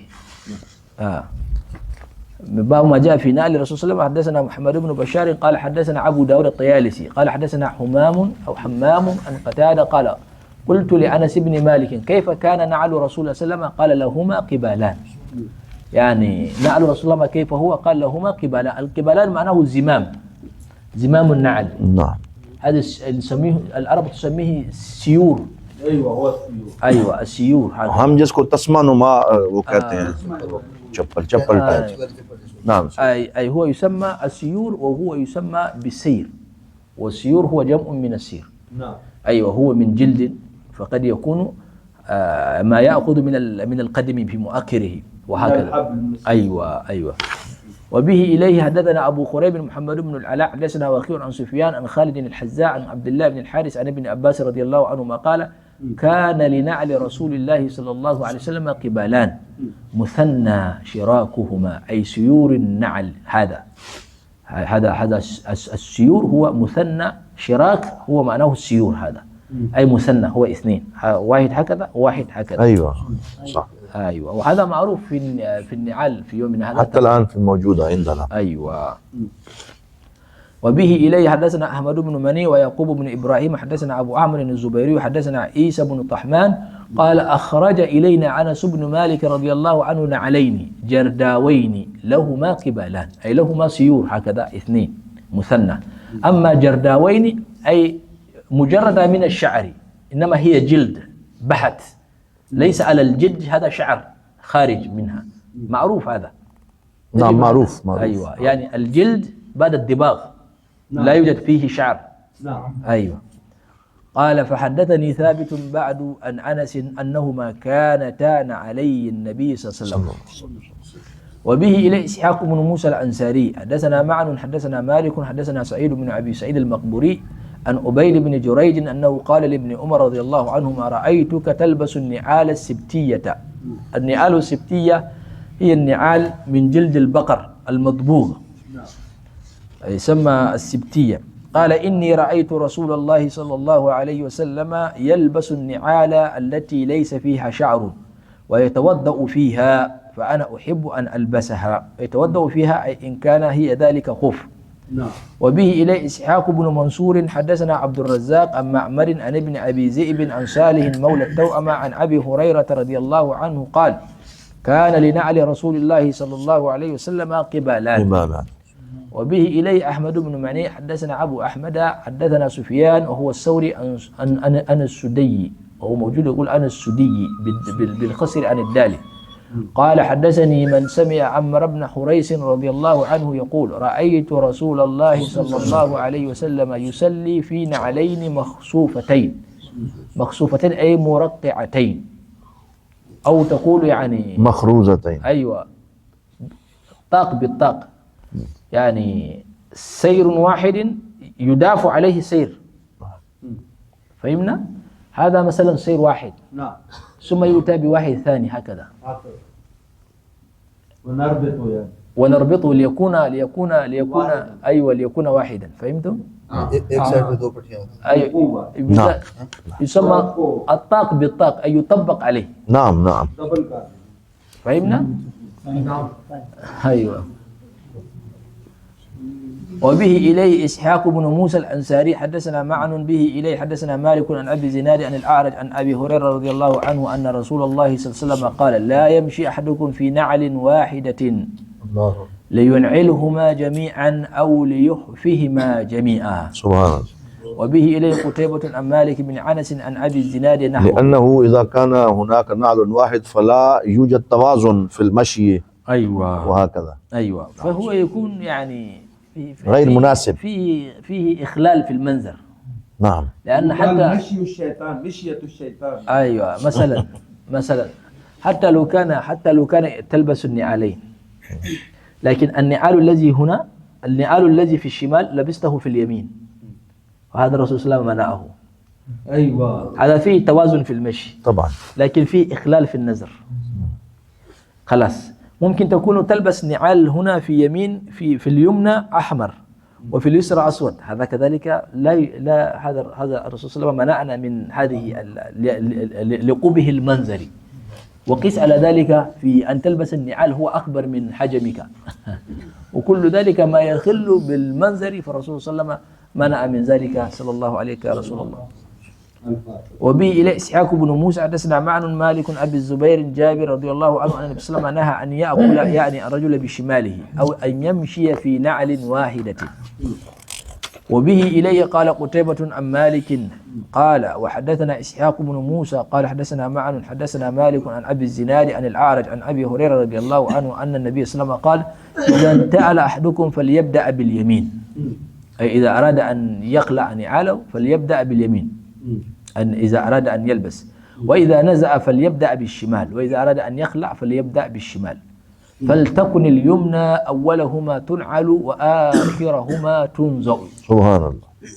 وبه إليه أبو موسى محمد بن مسلم، هذا كذلك سنة لكن لا ينتبه إليها الناس، أليس هم كذلك؟ نعم، الناس لا ينتبهون إليها. سنن كثيرة جدا مثل ذلك الناس لا ينتبهون إليها، فهي حقيقة الاتباع لسيدنا رسول الله صلى الله عليه وسلم. فلذلك بعض العلماء يقول لا تأخذ عن شيخ حتى تنظر كيف يلبس نعاله. الله أكبر. أيوة، لا تنظر إليه، لا تأخذ منه العلم، انظر كيف يلبس كيف يقلع. إذا رأيته يقلع حجرا مجرا يعني لا يحتم ويلبس كيك، لا، قل له هو يلبس يبدأ باليمين، عند النزح يبدأ بالشمال. في الشيخ محمود أفندي هذا في تركي. تركيا رحمه الله تبارك وتعالى، كان يقول لتلامذته فيما يروى، يقال أنه يقول إذا رأيتموني لم فيه سنة لسيدنا الرسول صلى الله عليه وسلم أنا لم أطبقها فقوموا عني، يعني الله أكبر. واتركوني على حالي. اتركوني على حالي. ينتشروا يعني. أي معناه لست أحلم بأن يكون لي مريدين. للتعليم يعني. أيوة، شفت كيف؟ جميل. يطبق سنة على السنة، يعني في سنة للرسول صلى الله عليه وسلم واحدة أنا تركتها فأخبروني، أنا أقول لكم اذهبوا عني فلا تجالسوني، وهكذا. فلكن نحن الآن كعلماء وكربانيين وكالأئمة وكالخطباء وككل شيء لا يرى منك صورة واحدة أخذتها من فعله صلى الله عليه ولا من سنة. هذا عيب، هذا عيب، أكبر عيب الله أكبر. لمن ينتسب إلى هذا الدين من العلماء، ألا يرى منه ما يؤخذ منه مما أخذ هو من سنة رسول الله صلى الله عليه وسلم. فهذا يعد عيبا، يعني يبحث في كلك لم يرى شيء، خلاص ما في مشكلة. عند أكلك لم يرى فيه شيء، عند شربك للماء لم يرى منك سنة، عند لبسك للباس لم يرى منك سنة، عند ماذا يعني ماذا يؤخذ منك؟ يعني خلاص ماذا بقي؟ يؤخذ منك ماذا؟ يعني إيه؟ تقرأ وتفسر فقط؟ لا، لابد أن ينظر منك شيء كان يفعله صلى الله عليه وسلم. صلى الله عليه وسلم. سبحان الله سبحان الله. فما معنى المريد؟ المريد الذي دائما يلازمك ويجالسك أن يرى مثل هذا حتى تتراكم عليه هذه المعرفة، فيكون يطبق السنة وهو لا يدري أنها من السنة، لأنه يرى شيخه يفعل إلى حد ما يقرأ في الحديث ما شاء الله هذا الرسول فعل، والله كان الشيخ يفعل. لكن الآن تقرأ كثير مما يفعله رسول الله صلى الله عليه وسلم وأنت لم تراها لا عند شيخك ولا عند مستاذك ولا عند والدك ولا عند. فنحن في زمن مصيبة، ومع ذلك تركنا كل شيء، ومع ذلك نتكلم باسم الدين ونعمل. بعد ذلك تركنا أشياء مهمات التي هي رأس الدين. هذه الأشياء هي رأس الدين بالحقيقة يعني. فهكذا.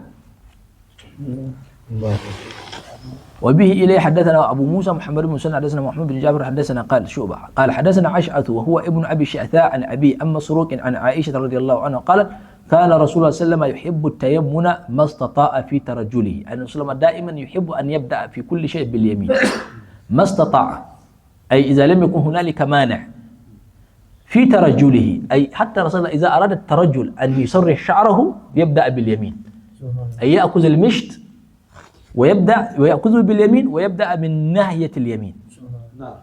صلى الله عليه وسلم، لأنه دائما صلى الله عليه وسلم هو صلى الله عليه وسلم يحب شيئا جميلا، لا يحب التشاؤم، يحب الفعل الجميل.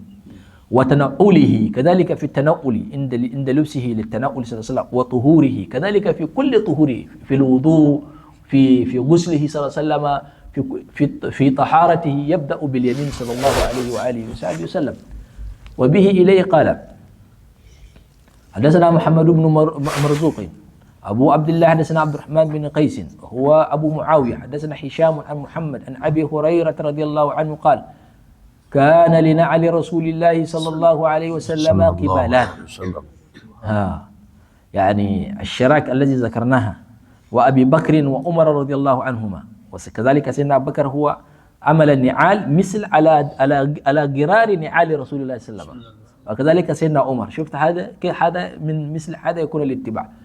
وأول من أخذ عقدا واحدا عثمان رضي الله تعالى عنه، يعني من الصحابة الكبار أو أول من رأيناه بشراك واحد بقبال واحد هو سيدنا عثمان، وهو كذلك ليس في كل أحيانه، هو هذا يجعله في البيت، يكون في داخل البيت أو يخرج بين الناس هكذا. أما إذا أراد السفر أو أراد شيء هو كذلك. قبال واحد يعني الشراك واحد. أيوة الذي له شراك واحد.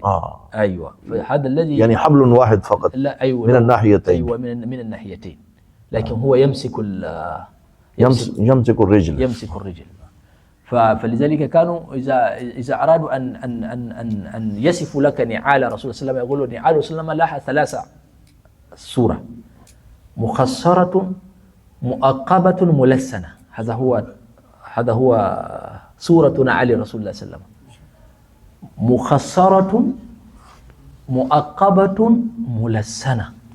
مخصرة أي شراك نعالها رقيقة، أي من جلد رقيق ليس فيها شعر. مخصرة مؤقبة. أما مؤقبة سيور، هذا السيور اثنان من كل ناحية. أيوة، من كل ناحية، من ناحية اليمين ومن ناحية الشمال.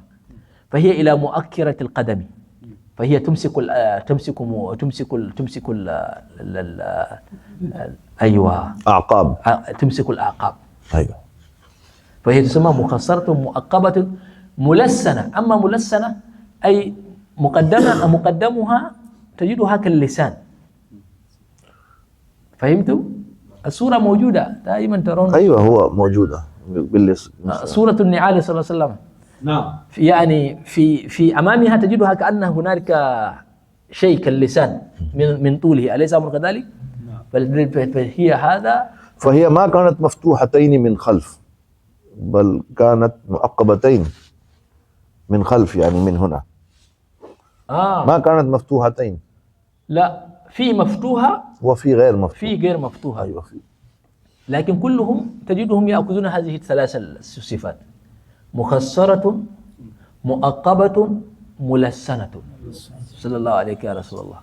ثم إنه صلى الله عليه وسلم أن الإبحام رجله هي أطول من كل الأصابع. صلى الله عليك يا رسول الله. فلذلك هي تمسك القدم مباشرة. ثم إنه صلى الله عليه وسلم هذا النعال هي سبحان الله، فأحيانا يمشي حافيا، فإذا رأوا رسول الله صلى الله عليه وسلم حافيا عرفوا أنه يريد إيادة المريض. الله أكبر. حافيا. أيوة، بدون النعال يمشي حافيا في داخل المدينة المنورة. أي نعم. فإذا رأوه على هذه الحالة عرفوا أنه يريد إيادة المريض. سبحان الله، سبحان الله، سبحان الله. فلذلك قال الإمام، قال الإراقي في الألفية، يقول: يمشي بلا نعل ولا خف إلى إيادة المريض حوله الملأ. سبحان الله. यानी आप जब या मरीज की इयादत करने जाते तो आपके इर्द गिर्द जमे गफीर होता और आप बगैर नालैन शरीफैन के जाते थे, इस तरह नंगे पांव. شوف، لذلك هو جعله في بيت واحد: يمشي بلا نعل ولا خف إلى إيادة المريض حوله الملأ. فمن هنا يؤخذ ويعلم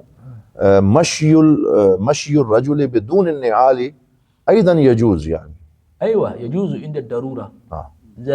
أما أنه صلى الله عليه وسلم إذا أراد عيادة المريض هو يذهب. بعض العلماء فهموا شيئا. نعم. ليس كل مريض كان صلى الله عليه وسلم يعوده بلا نعال ولا قف، بلا نعل.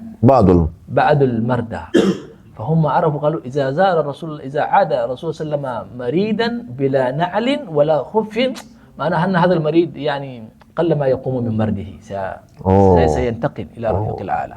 الله أكبر. فالأنه صلى الله عليه وسلم عرف أن الملائكة حضروا، فاحتراما لهم فيخلع نعاله وهكذا. الله. فيخلع نعاله وخفه صلى الله عليه وسلم. أما المريض الذي لم تحضره الملائكة فيلبس النعال ويعود صلى الله عليه وسلم. ففهموا من هذا الباب هكذا. ثم نعله صلى الله عليه وسلم هذا الإمام الإراقي قال: ونعله الخريمة المصونة طوبى لمن مس بها جبينا. الله. مرة أخرى مولانا: ونعله الكريمة المصونة طوبى لمن مس بها جبينا. هذا شيخنا إمام أحمد رضا خان قال نفس الكلام باللغة الأردية. जो सर पे रखने को मिल जाए नाले पाके हुजूर तो फिर कहेंगे कि हाँ ताजदार हम भी हैं. الله. ماذا قال باللغة العربية؟ هو قال जो सर पे रखने को मिल जाए नाले पाके रसूल, यानी लव अना वजदतु नाल रसूल सल्लल्लाहु अलैहि वसल्लम लिअदअहु फौक रासी फहाकदा अक़ूलु अना अयज़न मलकुन मिनल मुलूक. الله الله الله. هذا حقيقة. أيوة. أبو بكر القرطبي كان يقول بيتا: ونعل متى ما خدعنا لبهائها وإنا متى نقدأ لها نعل. سبحان الله. ونعل متى ما خدعنا متى ما خدعنا لها لبهائها وإن متى نخدأ لها أبدا نعلو. ثم قال فدعها على أعلى المفارق إنها حقيقتها تاج وصورتها النعل. سبحان الله سبحان الله سبحان الله سبحان الله سبحان الله سبحان الله ما هذا الجمال والله. فدعها على أعلى المفارق إنها حقيقتها تاج وصورتها نعل. وصورتها النعل. ثم قال بيتا ونعم وهو التاج. أجمل من هذا البيت، قال بأخمس خير الخلق. الأخمس هو تحت القدمين. بأخمس خير الخلق حازت مزية. بأخمس خير الخلق حازت مزية على التاج. هي أفضل، لأن التاج يجعل على الرأس، لكن هذا हुजूर की तलियों की वजह से इन नालैन को ताज के ऊपर भी अफजलियत हासिल हो। सुभान अल्लाह सुभान अल्लाह सुभान अल्लाह। ثم قال بأقمس خير الخلق حازت مزية على التاج حتى باحت المفرق الرجل أو رجل. ثم قال أحسن من كل ما قاله. ثم قال نعاله صلى الله عليه وسلم قال شفاء لذي سقم رجاء لبائس أمان لذي خوف فهكذا أو فذلك يحسب الفضل. سبحان الله سبحان الله سبحان الله سبحان الله ما شاء الله. شفاء لذي سقم رجاء لبائس أمان لذي خوف كذا يحتسب الفضل. هذا حقيقة هذا نعله صلى الله عليه وسلم. لذلك الإمام الفاكهاني نعم هو من المالكية من أهل إسكندرية، وتوفي سنة 744 من الهجرة، وفي سنة 731 قبل موته ب3 سنين هو زار دمشق. ما زار دمشق ليرى البلد، هو زار ليرى نعل رسول الله صلى الله عليه وسلم. ونعله صلى الله عليه وسلم موجودة في مدرسة الأشرفية. وهو ذهب مدرسة حافظ المزي. أيوة هي مدرسة المحدثين. كان النووي شيخها قبل البزي. جاء البزي، جاء ابن كثير، جاء السبكي وغير هؤلاء. أكبر مدرسة في الشام. في هذه المدرسة نعال رسول الله صلى الله عليه وسلم موجود، وهو من إسكندرية قبل موته ب3 سنين. هو ذهب إليها ليزور هذا النعال. سبحان الله سبحان الله سبحان. فأول ما وصل إليه ودخل عند المكان ورأى النعل من على بعد حصر عن رأسه، أي خلع إمامته. الله. ثم تقرب قليلا وقرب حتى لما وصل إليها جعل يده اليمنى عليها ثم قبلها ثم جعل على رأسه وهو يبكي. سبحان الله سبحان الله سبحان الله. ثم قال أبياتا جميلا وقال ولو قلت للمجنون ليلى ولو قلت للمجنون ليلا ووصلها تريد أم الدنيا وما في طواياها. لو سألت مجنون ليلى هل أنت تريد ليلى أم تريد وصل ليلى أم تريد هذه الدنيا، اختر واحد. ماذا تريد؟ ماذا تريد؟ طبعا مجنون ليلى سيقول أنا أريد ليلى. فهو يقول نفس الشيء، يقول ولو قيل للمجنون ليلا ووصلها تريد أم الدنيا وما في طواياها لقال مجنون غبار من تراب نعالها أحب إلى نفسي وأشفى لبلواها. الله الله الله الله الله. غبار من تراب نعالها الله إلى نفسي وأشفى لبلواها. سبحان الله. كذلك تراب وليس النعل فقط، تراب الذي مسه هذا النعل هو نفسه أفضل منا كلنا.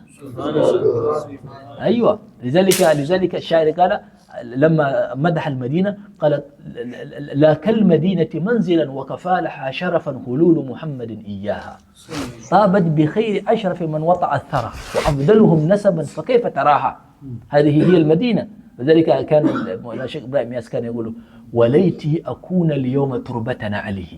الله الله الله. وليتي أكون اليوم تربة عليه. تربة عليه. وليتي أكون اليوم كالصديق وليتي أكون كالصديق ليتي كجعفر. ليتي أكون كالصديق وليتي كجعفر. سبحان الله. جعفر بن أبي طالب رضي الله تعالى. سيدنا الشيخ إمام أحمد رضا يقول हरम की ज़मीन और कदम रख के चलना अरे सर का मौका है ओ जाने वाले। यक़ूलु लिनफ़्सिही अंत जीतल हरम हाज़ा अर्दुल हरम व अंत ततअु अर्द अल हरम बिक़दमैक ला हाज़ा मकान الراس الله أكبر. هذا مكان الرأس. الله هذا مكان الرأس. أيها الذاهب. الله هذا مكان الرأس. سبحان الله. هذا مكان الرأس. سبحان. لذلك لما حصل ذلك أهل اليمن وخاصة الحبائب يجعلون سورة النعال على رؤوسهم، يعني على حتى عندنا بعض المشايخ يفعلون هذا، يجعلون قلنسوة وهنا يعني سورة النعل. سورة النعل فيجعلون على الرأس، دليل على رأسه فوق رؤوسنا صلى الله عليه وسلم. قدمه صلى الله عليه وسلم فوق رؤوسنا صلى الله عليه وسلم. بارك الله فيك مولانا. انظر إلى هذا النعل، وقد ألفوا فيه كتبا، هناك من ألف فيه 10,000 بيتا في النعل. 10,000 بيت، 10,000 10,000 अशार हुजूर की नालैन के बारे में. ومحمد بن فرج عنده، محمد بن فرج الفقيه عنده كتاب اسمه القطعة المخمسة في مده النعل المقدسة. الله الله. هذا من أهم الكتب ألفه صاحبه في النعال. وأحمد المقري من أهل تلمسان الأزهري عنده كتاب فتح المتعال في مدح النعال. نعم مشهور هذا مشهور. نعم. وكان في محمد فرج من الأبيات التي قالها في القطوة المخمسة في مده النعال المقدسة، كان يقول فيها: على رأس هذا الكون نعل محمد. الله الله. على رأس هذا الكون، لم يقل قدم، لا، كون. على رأس هذا الكون نعل محمد علت فجميع الخلق تحت زلاله. سبحان الله. نعله علت على الكون، سبحان الله، فجميع الخلق تحت زلاله. ثم قال: لدى الطور موسى نودي اخلع. لدى الطور موسى نودي اخلع، ومحمد عند القرب لم يؤمر بخلع نعاله. سبحان الله سبحان الله سبحان الله. موسى في سيناء فاقلعنا عليك انك بالوادي المقدس طوى. اما سيدنا رسول الله صلى الله عليه وسلم لما اراد خلع نعله قال له: تقدم به سيدنا رسول، تقدم، فانما هذا فرش لاجل هذا النعال. تقدم. هو اراد ان يقلع نعله في حديث الطبراني، لكن قيل له: لا يا محمد، احتقلع نعلك، انما هذا الفراش الذي تراه انما بسط وفرش لأجل هذا النعال. سبحان الله. ادخل به يا رسول الله صلى الله عليه وسلم. فهذا عند القرب. واما سيدنا موسى في مصر في طور سيناء قيل له: فاقلعنا عليك انك بالوادي المقدس طوى. ولذلك قال: على راس هذا الكون نعل محمد، قال علت فجميع الكون تحت زلاله.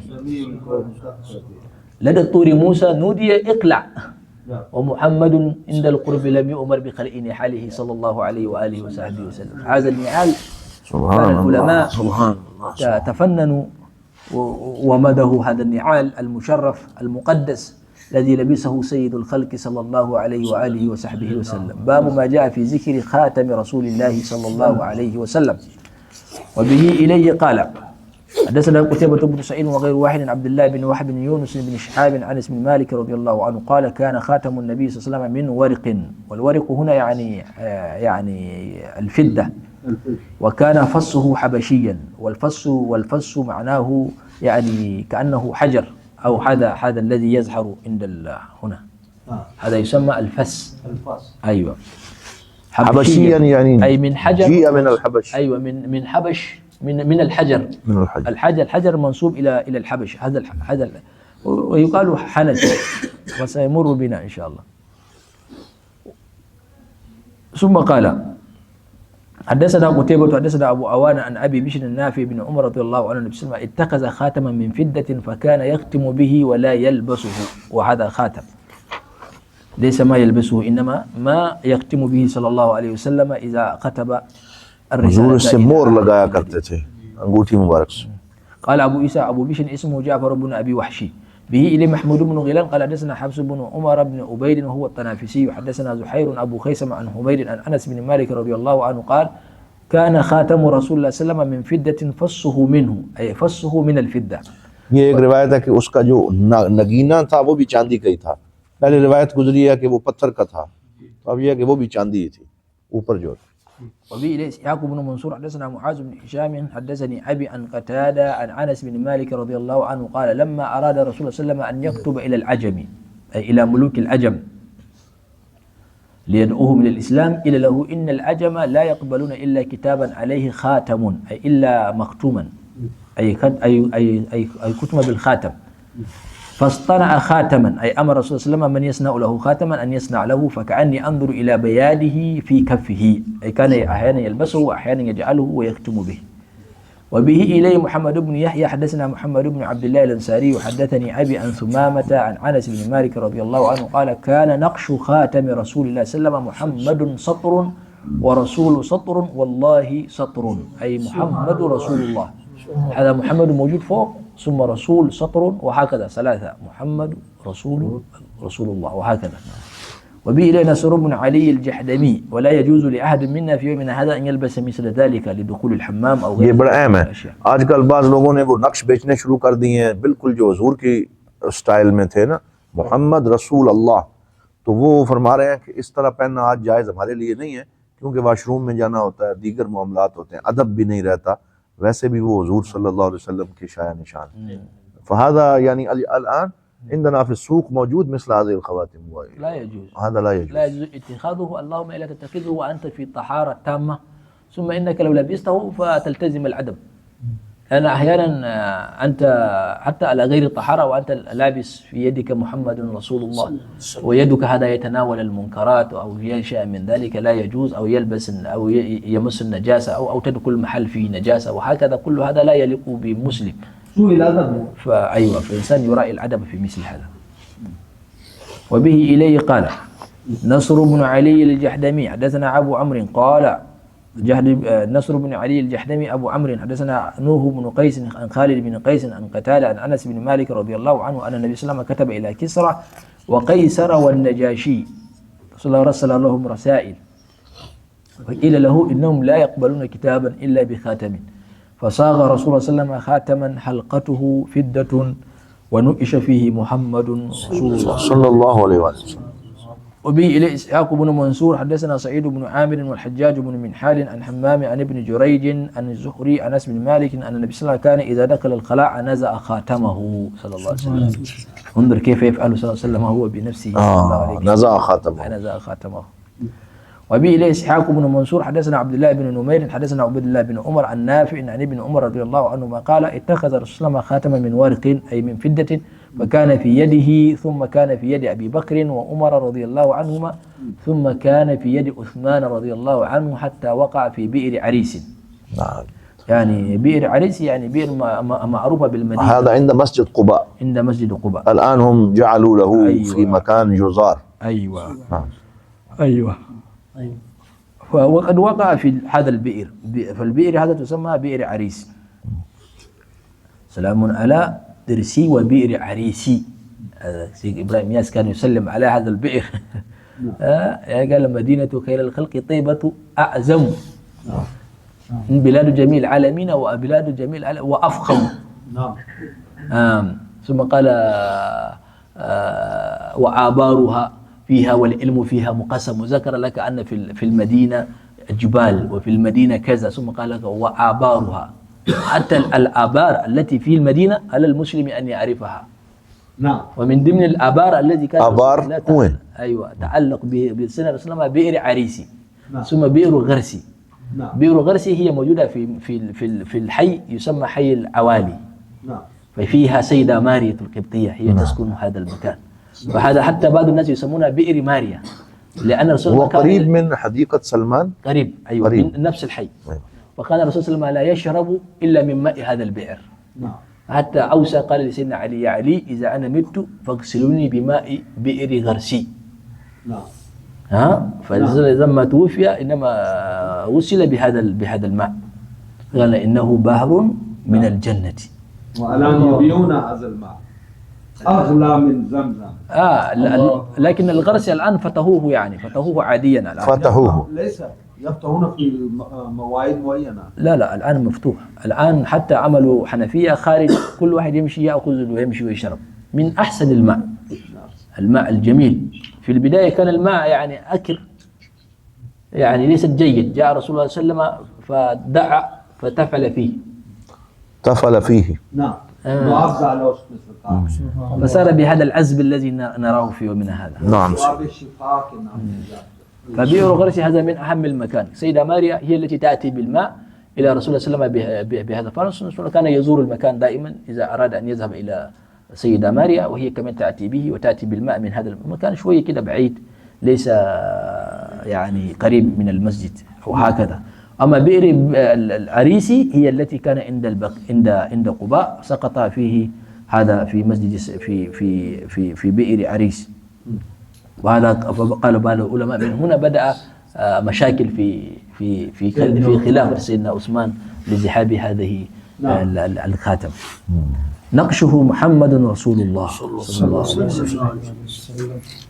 باب ما جاء في التختم رسول الله صلى الله عليه وسلم. الآن هو ذكر لنا كيف الخاتم. عنده خاتمان، خاتم يلبسه صلى الله عليه وسلم، وخاتم كان يختم به الرسالة إذا أراد أن يرسلها إلى الملوك. فهنا عمل باب ما جاء في التختم، أي كيف يتختم صلى الله عليه وسلم، أي أين يجعل الخاتم، على يمينه أو على يساره. إن كان على اليمين الشريف هل يجعلها في الخنصر أو يجعلها في البنصر أو يجعلها هنا أو هنا أو هنا، من أين يضعها.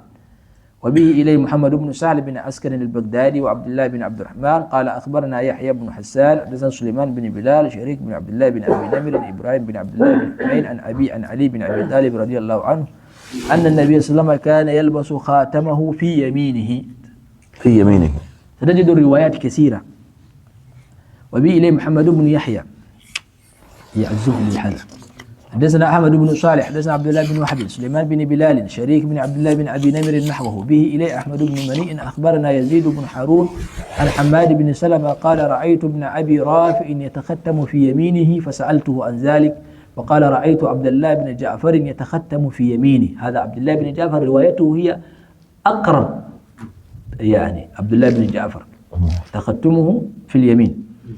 وقال عبد الله بن جعفر رضي الله عنه كان النبي صلى الله عليه وسلم يتختم في يمينه. وعبد الله بن جعفر هو ابن جعفر بن أبي طالب، يعني ولد وحيد تركه سيدنا أبو طالب، سيدنا جعفر بن أبي طالب لرسول الله صلى الله عليه وسلم، وهو سيدنا عبد الله، فرباه سيدنا رسول الله صلى الله عليه وسلم. فأمه هي سيدة أسماء بنت أميس، تزوجها سيدنا أبو بكر بعد استشهاده في الموتد. وبه إليه يحيى بن موسى قال حدثنا عبد الله بن نمير قال حدثنا إبراهيم بن الفضل عن عبد الله بن محمد بن عقيل عن عبد الله بن جعفر رضي الله عنه النبي صلى الله عليه وسلم كان يتختم في يمينه. وبه إليه حدثنا أبو الخطاب زياد بن يحيى قال حدثنا عبد الله بن ميمون عن جعفر بن محمد عن أبيه عن جابر بن عبد الله رضي الله عنه أن النبي صلى الله عليه وسلم كان يتختم في يمينه. ونقف هنا إن شاء الله سبحانه وتعالى، ونبدأ من الحديث 100. حدثنا محمد بن حميد الرازي. فهنا عرفنا أنه صلى الله عليه وسلم كيف يتختم. إنما يتختم تجده يتختم بيمينه، يتختم في يساره في شماله الشريف صلى الله عليه وسلم. لكن في الأخير الضابط أنه صلى الله عليه وسلم إنما يتختم في يمينه، ولم يمنع من يتختم في يساره. ثم إنه يتختم من هنا من الخنصر، وليس هنا وليس هنا وليس هنا وليس هنا، إنما يجعله على خنصره صلى الله عليه وسلم. أيوة، يجعله على خنصره الشريفة. هذا في رواية يعني يجعله على هذه الإصبع. أيوة، هذا عندنا في باكستان هنا يلبسون كذا. أيوة، هذا لا يخالف السنة، لكن السنة التي لا خلاف فيها أنه صلى الله عليه وسلم يلبس في الخنصر، ما حصل أنه لبس هنا. تمام. فهمتم؟ إنما الخلاف بين الأحناف والمالكية والشافعية يمين ولا شمال، هذا خلاف. والرواية الثابتة يمين، هذا عليه الشافعية. لكن أين يلبسه صلى الله عليه وسلم؟ بس يلبس، لن يلبس هنا ولم يمنع. لكن أنت تريد ما فعله صلى الله عليه وسلم تلبس هنا. هنا السنة لم تمنع. سيدنا حسن لبس هنا، ولبس أحيانا في يساره. سيدنا علي كمان لبس هنا، ولكن أكثر ما يلبسه هنا. فعنده اختيار، أما هنا هو فعله صلى الله عليه وسلم. وأما هنا فعله سيدنا علي وليس كثيرا، سيدنا الحسن فعله وليس كثيرا، سيدنا الحسين فعله وليس كثيرا، فكلهم أكثر هنا. عبد الله بن جابر يلبس هنا ويشدد هو، وأما أن تلبسوا هنا فهذا جاء النحي عنه. النهي، نعم. هذا اسم منع किया गया कि इसमें उंगली में न पहने. فسيدنا رسول الله منع سيدنا علي قال لا يلبس أحدكم الخاتم على أصبعه الوسطى وعلى السبابة حتى لا يكون شيطانا. سبحان الله، حتى لا يكون إيه؟ شيطانا. فسيدنا علي مرة رأى واحد لبس في السبابة رجل، قال أشيطان أنت أم فتان؟ فلذلك لما تجد واحد يلبس هنا فهو دي خالف السنة تماما، وهنا خالف السنة تماما، وهنا خالف السنة تماما، وهنا جيد وهنا أجود. سبحان الله. لماذا رسول الله وصفهم بالشيطان؟ لأن من يلبس هنا هذا تفعله المرأة تلبس هنا لا إشكال. الآن في هذه الأيام معلش بعض الناس عندهم خواتم 5 ممكن يفعلون على كل. أيوة، الذي يفعل ال5 هذا لماذا الرسول صلى الله عليه وسلم وصفهم بالشيطان؟ لأن هناك من الروحانية من الجن وغير ذلك، لما تلبس النعال كله هنا في يديك في أصابعك فيه شيء أقرب للجن، ممكن عندك سحر أو عندك شيء، لذلك الذي تجده يلبس كله اسأله هل عندك بعض الأوراد للجن أو شيء من ذلك، سيقول لك نعم. هذا لا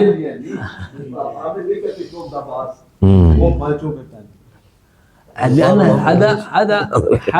هذا صدق رسول الله صلى الله عليه وسلم. الذي يفعل ذلك إما له علاقة بالجن أو له علاقة بالسحر أو له علاقة بشؤوذة أو شيء من ذلك، يعني هو يريد شيء، ما فعل هذا فقط، لأن هناك بعض الأسرار لو أنت تريد كل الناس ينظر إليك ويحبونك تلبس هناك بعض الأسرار يشير إلى هذا، وهو يؤمل بالجن وبالروحان. ثم هناك من المشهورين مغني أو هذا، وكذلك هم يلبسون مثل ذلك، لأنهم كذلك يريدون أن يخالفوا الطبيعة، أن يخالفوا المنظر الجميل، لأن الدجال يريد ذلك، يعني كل ما فيه مخالفة وزيادة عن اللازم الدجال. مولانا أنا مرة رأيت واحد كان عنده الخواتيم هنا، فأنا قلت له لماذا أنت لبست كل هذا؟ فقال أنا قلندر. نعم. ثم أنا قلت له ما معنى القلندر؟ فقال أنت لا تعرف معنى القلندر. معنى القلندر يعني قل أندر، فهذا معناه يعني كل شيء في داخلي، كل الكون في داخلي. هكذا يقولون. هكذا يقولون، يعني عندهم كلام فارغ. هذا سبحان الله سبحان الله. أفضل شيء أن تكون قريبا من السنة، من سنة الرسول صلى الله عليه وسلم. أفضل شيء أن تكون مع السنة، وإن لم تجد فأنت تكون أقرب. فهمت؟ فسيدنا الرسول صلى الله عليه وسلم لما يلبس الخاتم هنا فأنت تلبسه لا لأجل الجمال، لأن لبس الخاتم من السنة واجب عليها رسول الله صلى الله عليه وسلم. بيقول السبب ما رأيته صلى الله عليه وسلم قط إلا وخاتمه في يده. يعني ده عبد الله بن مسعود هو يدخل بيت الرسول صلى الله عليه وسلم من غير حجاب، كأن البيت الرسول صلى الله عليه وسلم هو ولد فيه.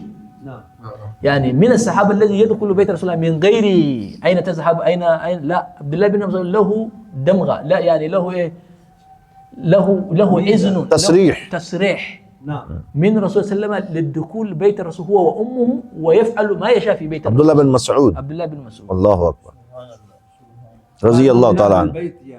حتى الصحابة بعضهم يقول والله أنا لما جئت أسلمت أنا ظننت عبد الله بن مسعود من أهل بيته، في بعد لما طولت في المدينة أردت أنه ليس منه، لأنه دائما هو الذي يدخل ويخرج، فهذا الذي يخرج لأنه هو يحمل أسرار رسول الله صلى الله عليه وسلم. من الأسرار رسول الله صلى الله عليه وسلم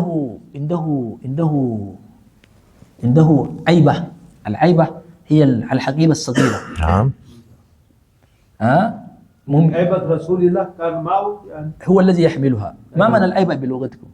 हाँ, ये एक खास किस्म का आप यूं कह लें कि थैला नुमा या एक वो टोकरी नुमा कोई खास चीज जिसमें किसी की चीजें होती हैं. ففيها 5 أشياء. फाइल आपकी खातिर. فيها 5 أشياء. هذه العيبة تسمى الربعة الإسكندرانية. الله. هذه الربعة الإسكندرانية فيها المشط. कंगी मुबारक. ये आप लिखे ना नोट बुक में. فيها مسواك. ايوه. فيها المقراض. المقراض. ايوه. هذا ये जिससे नाखन तराशते. ايوه. وفيها كذلك السواك. ذكرنا السواك؟ ذكرنا. ايوه. وفيها كذلك ما يسره المرآة. مرآة. ما معنى المرآة؟ شيشة. يعني مخالف اللغة المصرية يعني. فهذه الأشياء كان الرسول صلى الله عليه وسلم دائما يعمل بها، إما السواك وإما المقراط وإما كذلك المشط وإما المرآة. فأما المرآة وهو كان يحمل نعلي الرسول أيضا، هذا عبد الله بن مسعود يعني، وكان يقدم له الوسادة. لا أنا أقول لك هو يحمل هذا معناه يحمل كل شيء. نعم. الذي يحمل هذا سر الذي يحمل لك هو صاحب السر يعني. مكرادك. أيوة. ويحمل لك مشلك طبعا. ومرآتك. أيوة. ومسواك. فهو المازون طبعا في هذه الأشياء. ما معنى هذا؟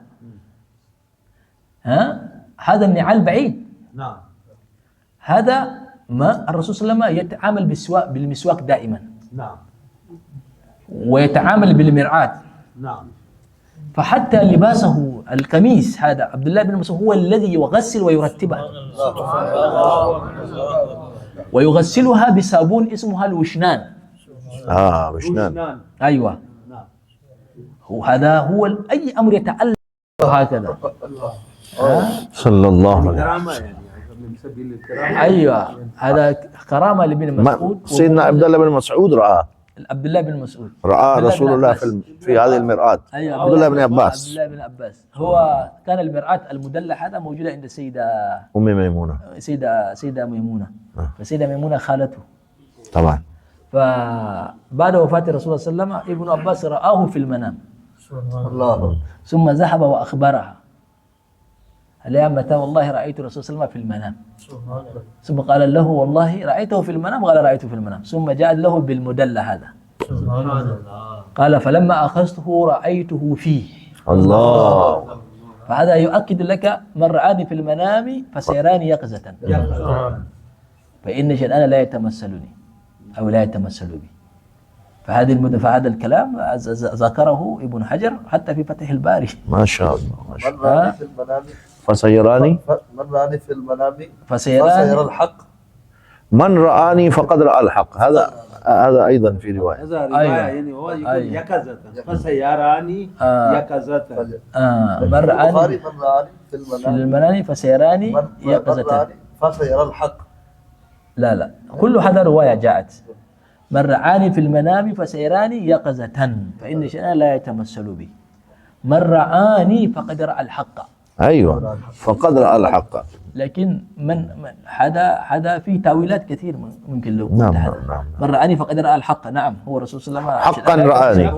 حقا رآني. لكن أنت صوفي ممكن ترضى بهذا. الوهابي لا يرضى، يقول من رآني فقد رأى الحق، أي رأى الحق، أي لم يرى الكذب، لم يرى. فهمت كلامي؟ نعم. لأن لا شيء يماثله طبعا. لكن من رآني في المنام هذا حديث البخاري فسيراني يقظة. قوله يقظة خلاص، ما أنت لا تحتاج أن تقول يراني الحق، لأن قال يقظة، لأن الوهابية لو أولوه قالوا معناه اليقظة أي يوم القيامة، يقولوا خلاص يوم القيامة كلنا سنراه، من رآه في المنام ومن لم يراه في المنام. بمعنى اليقظة أي في الدنيا، في الدنيا ما من رآه في المنام إلا رآه قبل موته يقظة. ما من أحد قال إن شيئا لا يماثلني، لا يتمثل بي، لا يماثلني صلى الله عليه وسلم. جي. ربنا آتنا في الدنيا حسنة وفي الآخرة حسنة وقنا عذاب النار. يا رب. رب العزة عما يصفون وسلام على المرسلين والحمد لله رب العالمين. بارك الله فيك.